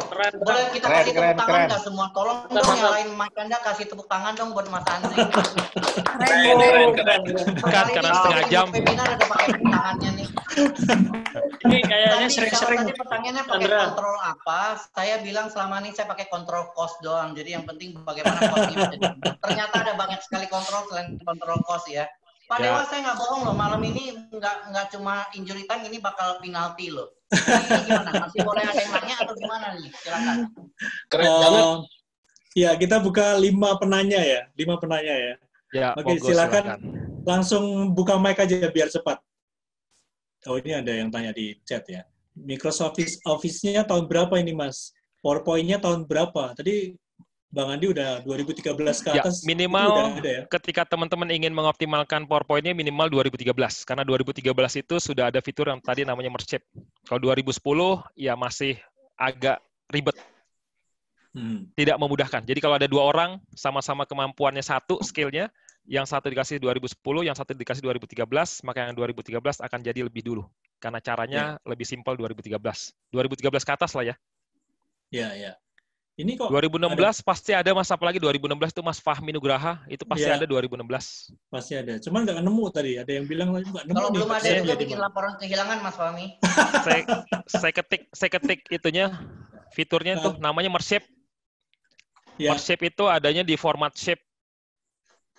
Merge Shape itu adanya di format shape dan baru akan muncul.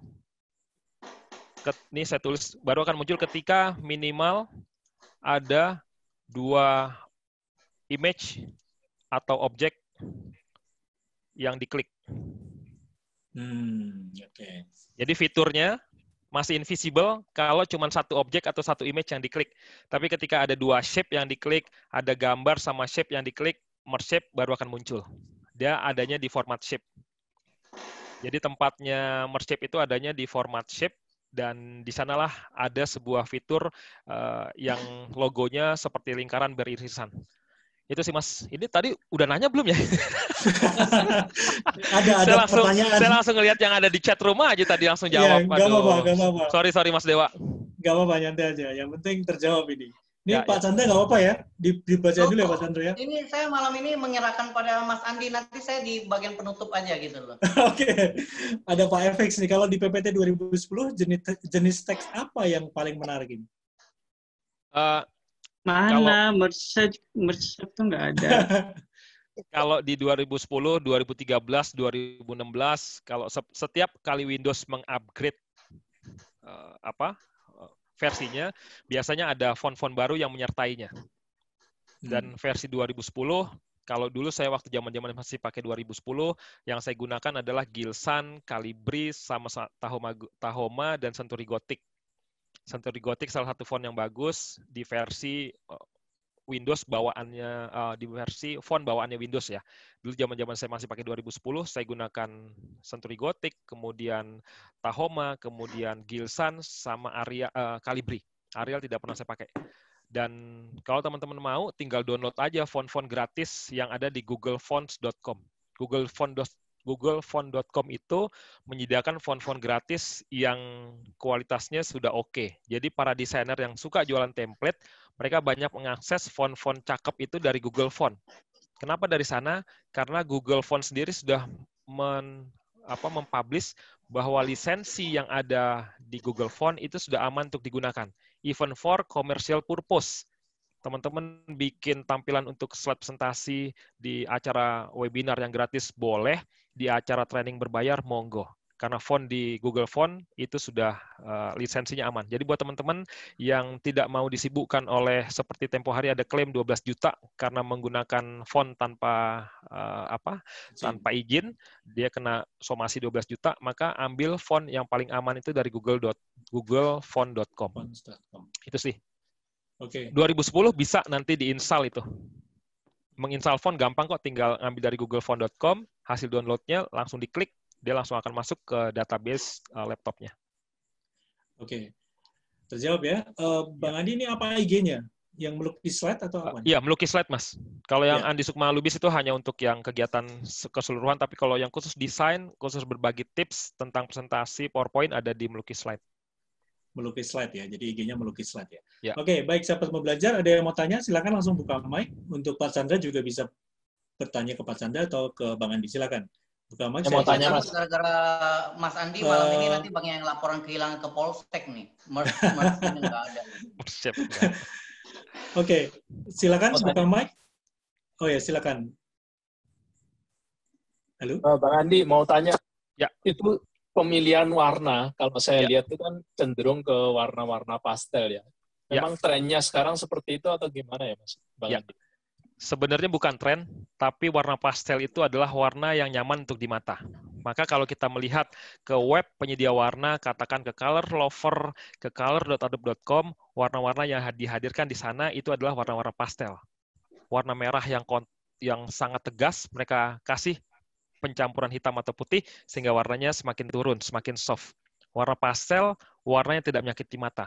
Tapi kalau kita punya branding identity, warnanya tegas banget, kuning, merah, biru, dan warnanya terang banget, ketika itu dituangkan ke dalam slide presentasi, mata lebih cepat lelahnya. Tidak mengenakkan buat mata. Maka para desainer, para pembuat web, penyedia warna, mereka tuh memasukkan unsur putih ataupun hitam ke dalam warna-warna tegasnya, sehingga warnanya menjadi soft, menjadi teduh. Jadi bukan trennya. Tren warnanya mungkin yang bermain, tapi kalau dari pastelnya memang itulah warna-warna yang direkomendasikan untuk dihadirkan ke dalam desain visual kita, apapun desain visual yang kita desain. Itu sih, Mas. Oke. Keren banget, terima kasih banget. Inspiring. Ya, sama-sama. Sama-sama. Thank you, Mas. Oke, Bang Andi, ini saya lanjutkan dari Pak Richard. Pak mau tanya, apa benar sebisa mungkin warna biru tidak digunakan untuk pembuatan logo FNB, kecuali kombinasi warna seperti yang dipakai Domino's Pizza. Apa itu hanya mitos saja kalau warna biru mengurangi nafsu makan? Ya, ini kalau teman-teman mau belajar tentang filosofi warna bisa semakin dalam seperti itu. Salah satunya seperti itu. Kenapa kemudian Burger King, Pizza Hut, McDonald, Kentucky, AW, kemudian Texas Fried Chicken, makanan-makanan yang terkenal itu kebanyakan menggunakan perpaduan ada merah sama kuning. Karena merah sama kuning itu adalah perpaduan warna yang memang menstimulus nafsu makan. Kalau merah, setahu saya, orang tidak mau berlama-lama kalau nggak salah. Makanya Kentucky itu dibuatnya pakai ada nuansa merahnya juga. Jadi kalau orang udah duduk makan, udah selesai, langsung pulang. Nggak mau berlama-lama, supaya harapannya tempat duduknya bisa ditempatin oleh orang yang lain. Jadi memang ada filosofinya. Biru itu corporate style. Biru itu sesuatu warna yang adem. Jadi orang kalau dapat biru, yang dari pemahaman yang saya baca, laparnya nggak muncul tuh. Dia ngeliat makanan kayaknya teduh aja, adem aja. Udah deh gue nggak sebeli ngeliatin aja, kayaknya teduh aja, nyaman gitu. Tapi kalau warna kuning sama merah, itu dia mengerek nafsu makan seseorang. Makanya banyak di F&B itu yang menggunakan warna-warna itu. Domino Pizza ada perpaduan warna yang lainnya. Kalau kita ke guru saya, Mas Dodi Zulkifli, itu sangat tidak merekomendasikan penggunaan biru itu menjadi warna yang paling dominan di area kuliner kita.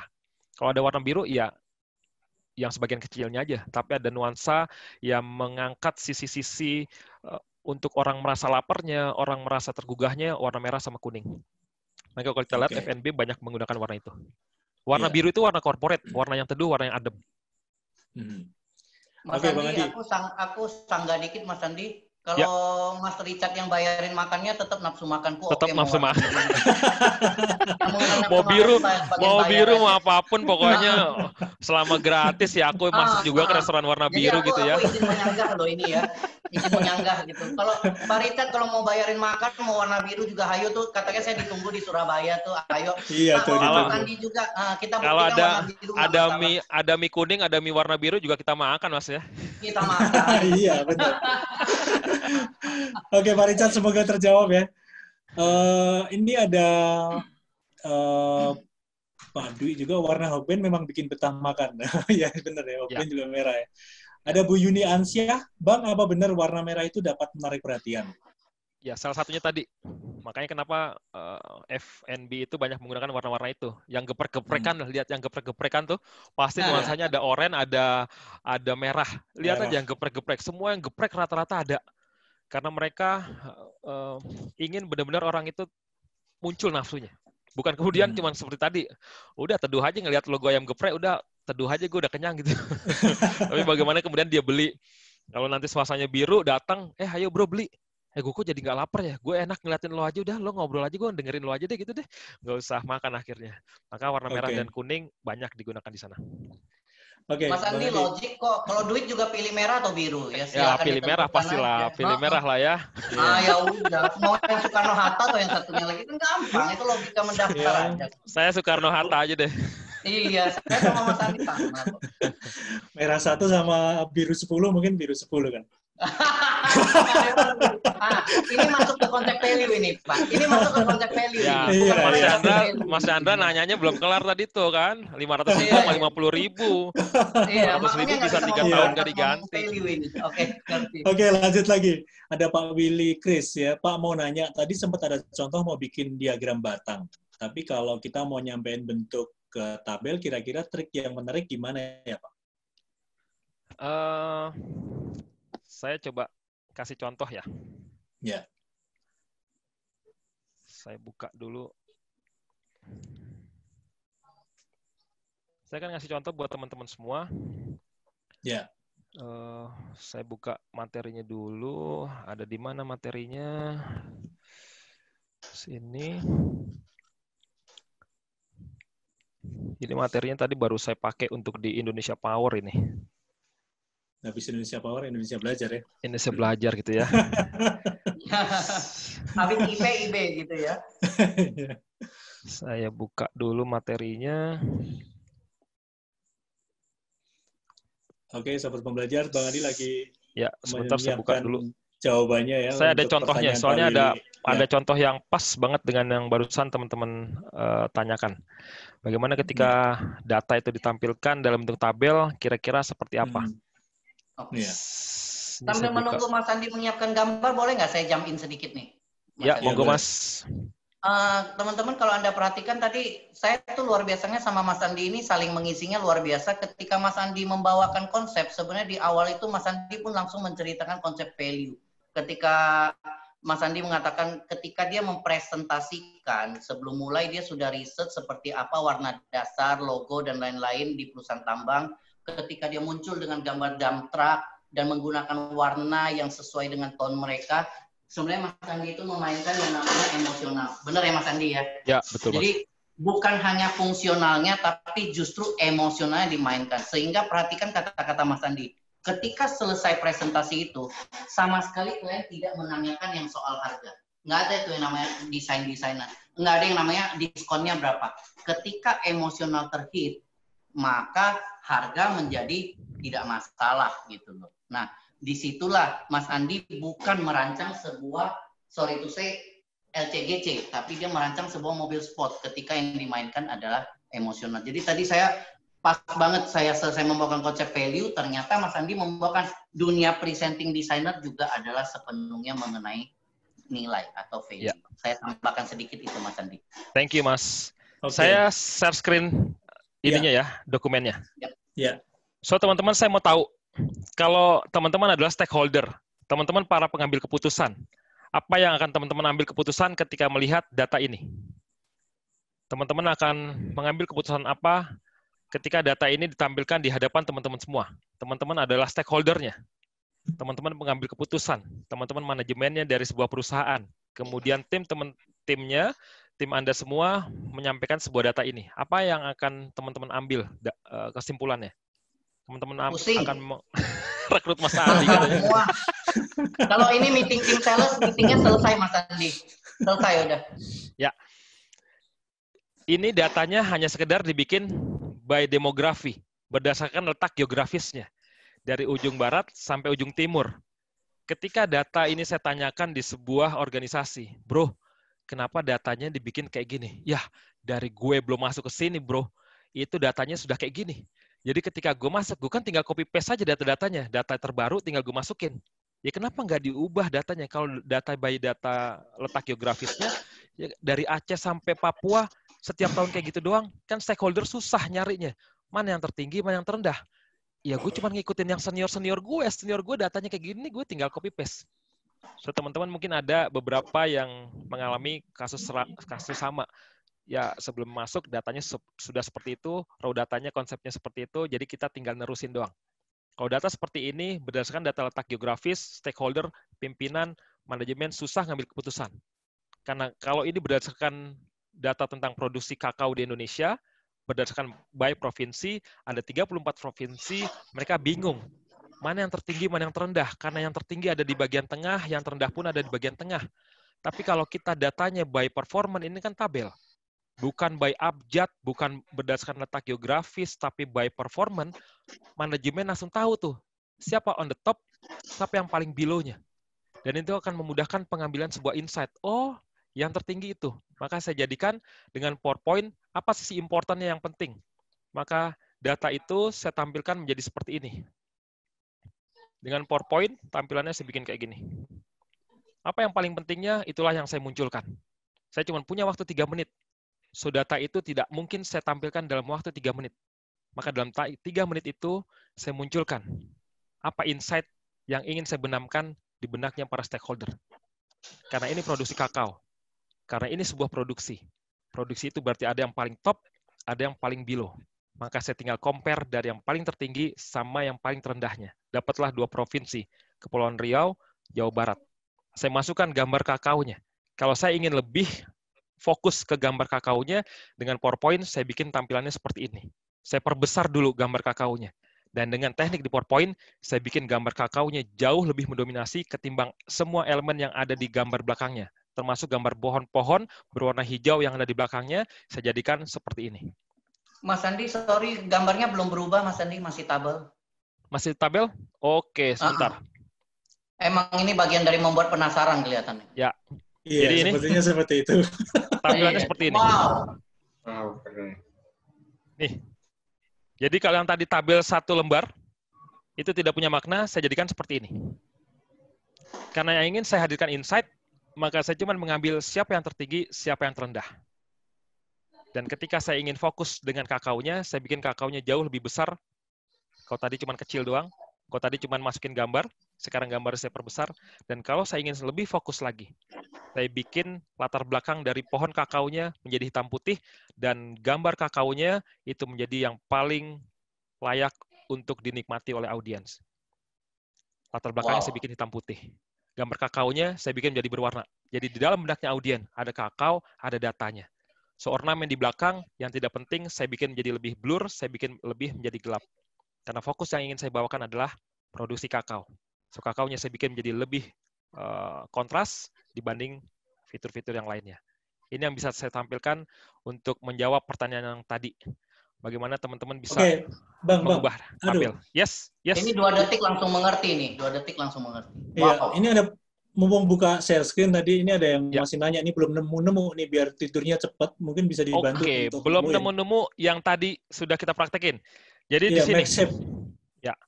Merge shape itu baru hadir ketika teman-teman memunculkan 2 image. Kalau saya misalnya cuma punya 1 shape, kemudian saya klik di save format.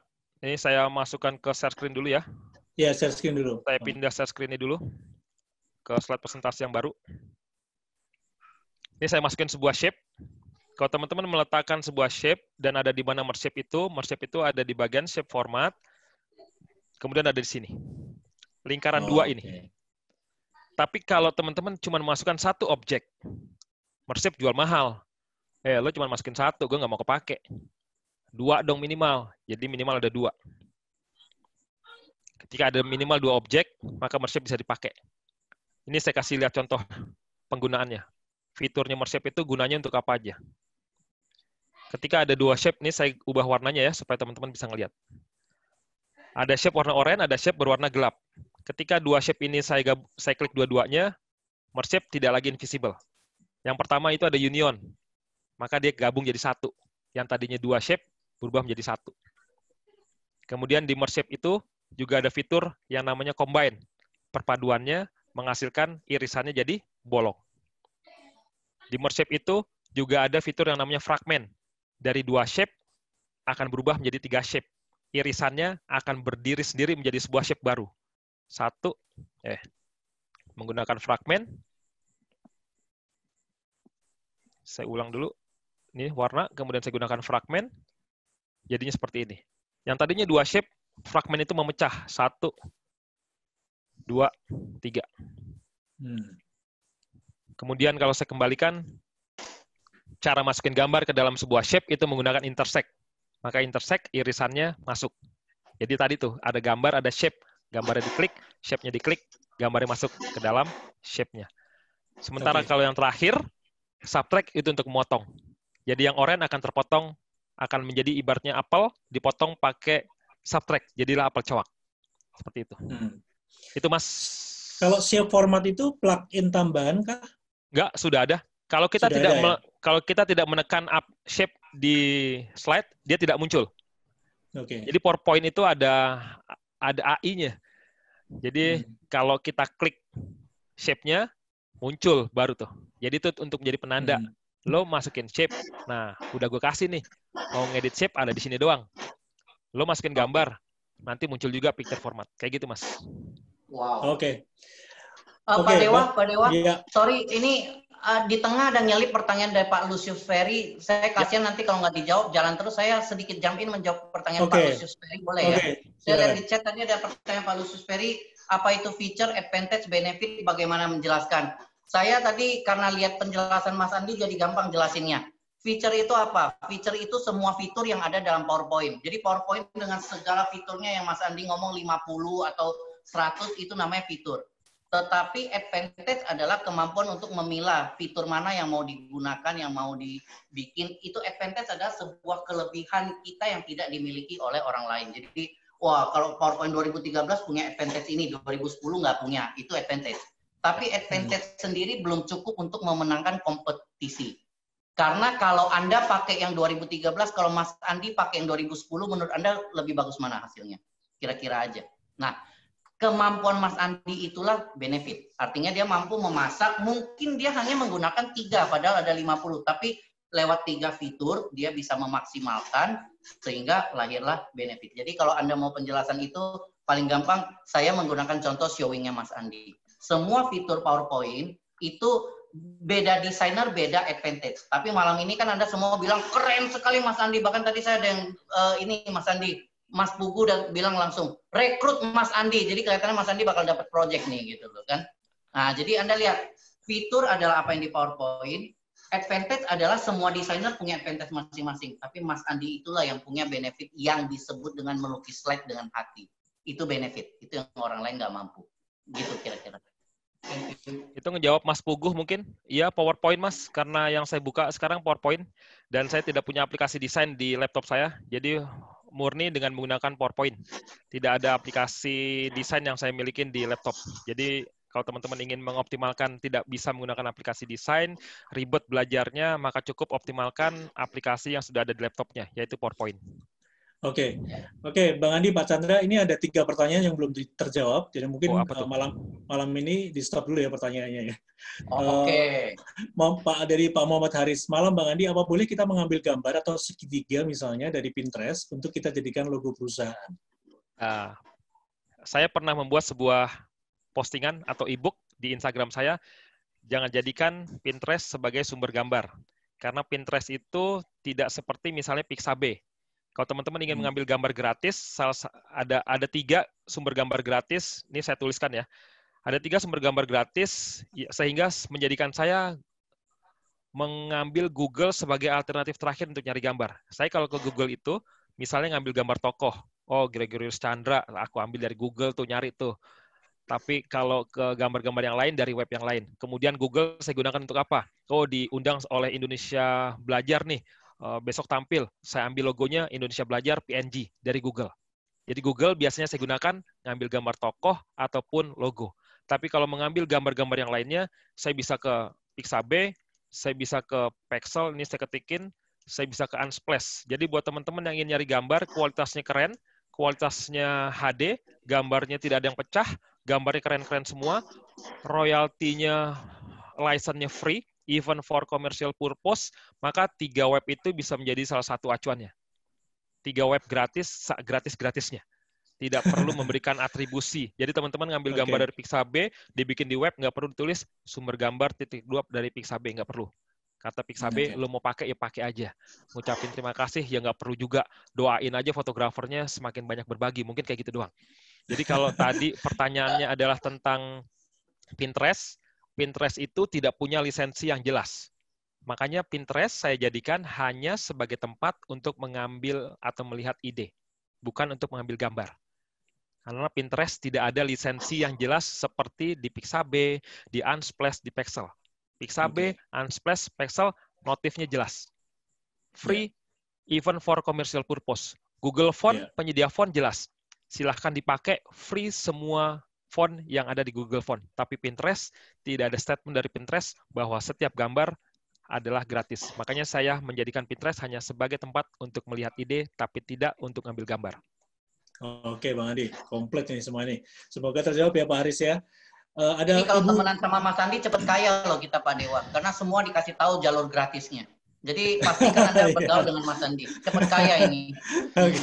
Berbagi kan gak ada ruginya. Ya. Yes. Oke, Bu Sylvia Teresa, Pak, file gambarnya minimal berapa KB atau MB supaya gambar tidak pecah ketika dikombin di PowerPoint? Ya, nanti baca postingan terbaru saya. Postingan terbaru saya itu berbicara tentang betapa besarnya gambar yang betapa besarnya slide PowerPoint saya, gimana cara mengkompresnya. Dan di dalam gambarnya itu ada tipikal dimensi gambar yang saya masukin. Kalau teman-teman nanti jalan-jalan ke Pixabay, ke Pexel, ke Unsplash, khususnya di Pexel sama Pixabay, ketika teman-teman mendownload gambarnya, maka Pixabay sama Pexel memberikan pilihan gambarnya seperti ukuran kaos. Ada S, ada M, ada L, ada XL, ada original. Biasanya yang original itu gede, dimensinya 6.000 sampai 4.000 pixel. Yang XL itu biasanya 3.000 pixel. Yang L itu sekitar 1.900 pixel.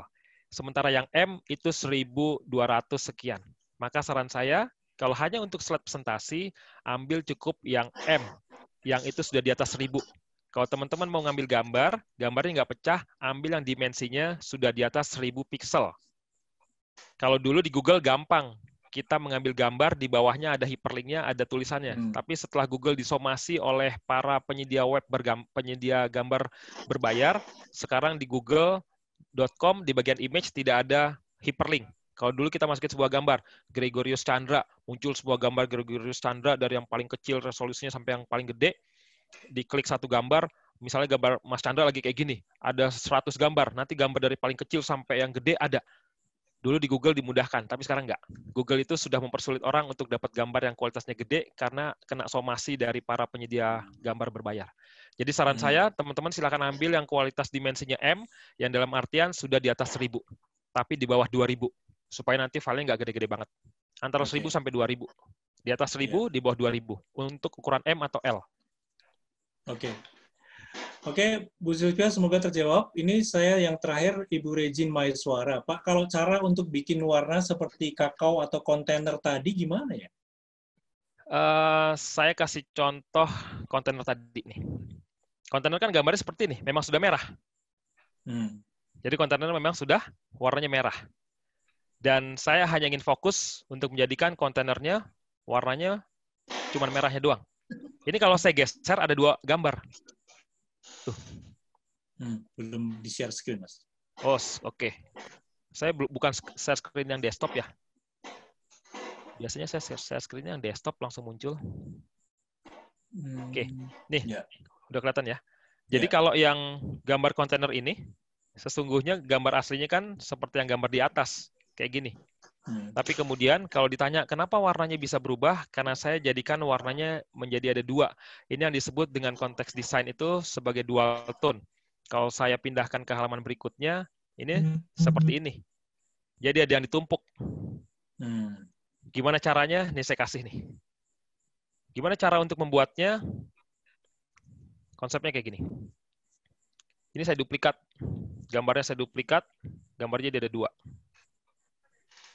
Gambarnya akan saya tumpuk, tapi sebelum saya tumpuk, gambar yang di belakang akan saya ubah warnanya menjadi hitam putih. Di bagian picture format, kemudian ada bagian color, dan di bagian colornya akan saya bikin jadi hitam putih. So sekarang, saya punya 2 gambar yang sama, tapi dengan tone yang berbeda. Gambar depan full color, gambar belakang black and white. Inilah yang disebut dengan dual tone. Kemudian gambarnya akan saya tumpuk. Apa yang akan saya lakukan? Gambar yang di depan, yang full color, akan saya fokus untuk mengambil kontainer warna merahnya doang. Maka caranya, klik gambarnya, akan muncul picture format. Di sebelah kiri akan muncul fitur yang namanya remove background. Saya tinggal remove background. Kan masih ada yang biru, ada yang kuning, ada yang biru tua, ada yang oranye. Kita hilangkan yang tidak diinginkan. Di PowerPoint ada 2 fitur untuk mengeditnya. Paling kiri atas ada mark arrows to keep, ada mark arrows to remove. Pertanyaan saya, yang warna kuning, biru muda, biru tua, oranye harus di-keep atau di-remove? Di-remove. Di-remove. Berarti kita klik yang mark arrows to remove. Tinggal kita buang. Tinggal kita buang. Sampai bersih. Tinggal kita buang. Sampai dia bersih, hanya tinggal menyisakan warna merahnya aja. Sekali lagi. Mudah sekali ya. Selesai semua. Kalau sudah, langsung keep change. Dan gambarnya sudah jadi seperti ini. Oh. 2 gambar. Oke, siap. Gitu. Oke. Terima kasih. Regine, terjawab ya. Jadi PowerPoint only, tanpa ada sentuhan aplikasi desain. Oke. Luar biasa. Ternyata PowerPoint memang powerful ya. Ya, insya Allah powerful. Powerful ya. Oke, semua mengucapkan terima kasih. Juara, mantap, sip, mantap, Mas Andi. Ini kalau mau diterusin bisa sampai pagi nih kita. Ya? Sampai pagi. Malam ini kita 2 jam loh, karena ada Mas Andi. Tapi Mas Dewa, aku boleh izin, Mas Andi, aku izin untuk ngasih penutupnya, boleh ya? Monggo, ya, silakan. Boleh. Saya termasuk orang yang paling bahagia di webinar malam ini karena tujuan yang saya inginkan tercapai dengan sangat jelas. Jadi saya mengundang Mas Andi ini supaya teman-teman mendapat manfaat luar biasa. Sekaligus ini adalah Mas Andi sendiri adalah gambaran dari great value presenting gitu loh. Jadi malam ini saya nggak usah susah payah menceritakan great value presenting. Yang namanya feature itu banyak yang buat mengelola desain. Ada Canva, ada apa, benar ya Mas Andi ya? Ya, feature banyak. Tapi yang bisa meng-advantage hanya menggunakan PowerPoint itu sedikit. Yang bisa memasak benefit itulah seorang Mas Andi dengan melukis slide gitu loh. Nah, sebagai penutup malam ini, saya pengen ajak Anda seseruan. Saya pengen kasih tahu satu rahasia. Habis ini saya mau merayu Mas Andi sebagai sahabat. Mau nggak bikinin kita seluruh acara malam ini? Kan nanti Pak Dewa kan ada acara foto bareng dan lain-lain, benar ya? Yeah. Nanti tak kumpulin semua, aku tak kirim ke Mas Andi. Saya mau merayu Mas Andi membuatkan kita sebuah karusel keren dari perjalanan kita malam ini. Ada Mas Andi, ada saya, ada Mas Dewa, ada teman-teman semua. Jadi pastikan nih, kalau nanti foto bersama, tolong dibuka semua kameranya. Habis ini kita akan campaignkan bareng. Malam ini Great Value Presenting itu nanti lahir dalam bentuk kolaborasi dengan melukis slide dengan Indonesia Belajar. Boleh ya Mas Andi ya? Aku merayu sebagai sahabat ini, boleh ya? Boleh ya? Lanjut aja, bungkus saja. Bungkus. Teman-teman. Karet 2. Di sini ada account saya Gregoris Chandra, ada account, sorry saya belum tuliskan, Indonesia Belajar. Mari kita berkolaborasi ya. Jadi tolong Anda add semua, belajar melukis slide Indonesia Belajar dan saya Gregoris Chandra. Nanti kita akan siapkan semua hasil foto bersama, hasil dokumentasi. Kita minta dibikinkan sesuatu yang keren. Habis Anda add, tolong Anda DM ini yang tadi ikut kelas webinar, nanti kita campaign bareng. Saya add semua, saya tag semua. Boleh nggak kayak gitu Mas Dewa? Ya, boleh. Itu Indonesia_belajar.id. Gitu ya. Siap. Ya. Oke. Ada closing statement dari Bang Andi? Sedikit aja. Jadi kalau saya punya filosofi tadi sudah sempat saya tampilkan bahwa Tuhan itu kan maha indah dan tidak ada yang argue apapun agama kita bahwa setiap hasil ciptaan Tuhan begitu lekat dengan keindahan. Tidak ada yang argue tentang hal itu.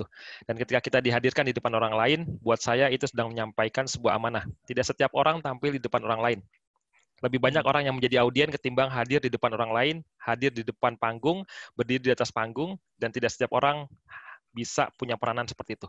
Dan ketika teman-teman dapat amanah untuk hadir sebagai pemberi materi, maka teman-teman bisa mengoptimalkan apa yang sudah Tuhan berikan, hanya dengan kekuatan vokal, atau kekuatan vokal ditunjang dengan media visual.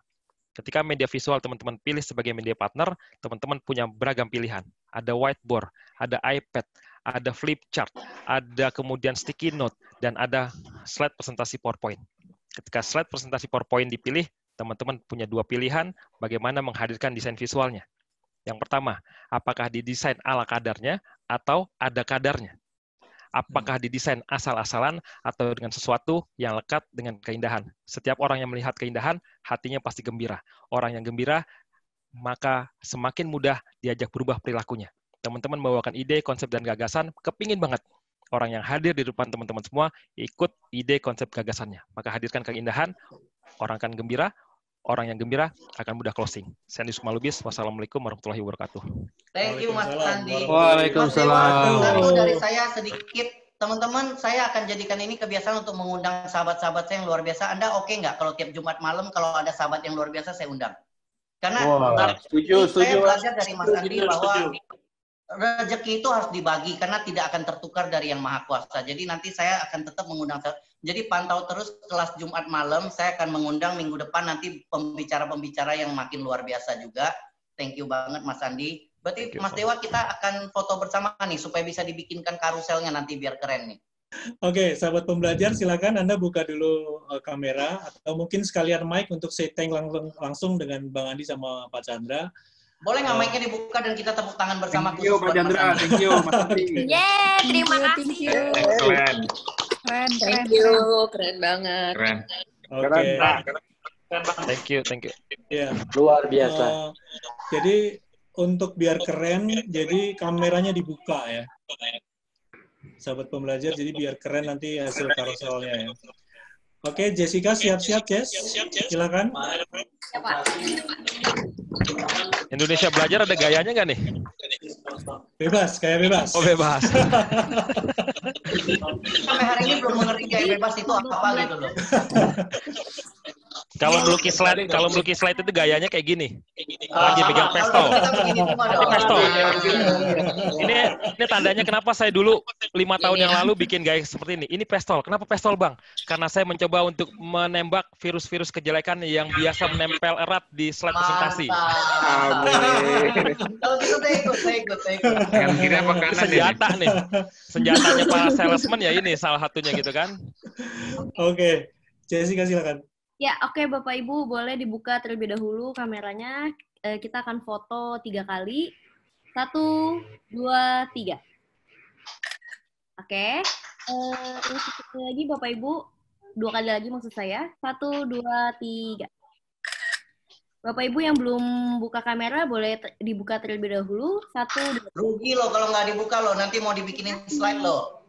Terima kasih Pak Andi, terima kasih Pak Chandra. Siap, sama-sama. Thank you. Terima kasih Pak Chandra, terima kasih Bang Dewa. Thank you, Mas Chandra. Thank you. Terima kasih Pak Chandra. Terima kasih semuanya. Terima kasih semua. Keren. Sehat semua mudah-mudahan teman-teman. Amin. Thank you, keren. Mudah-mudahan pandemi bisa segera berakhir, kapan-kapan kita kopdar gitu ya. Oke, siap. Amin. Bang Andi, sehat juga buat Bang Andi. Amin, thank you. Terima kasih teman-teman.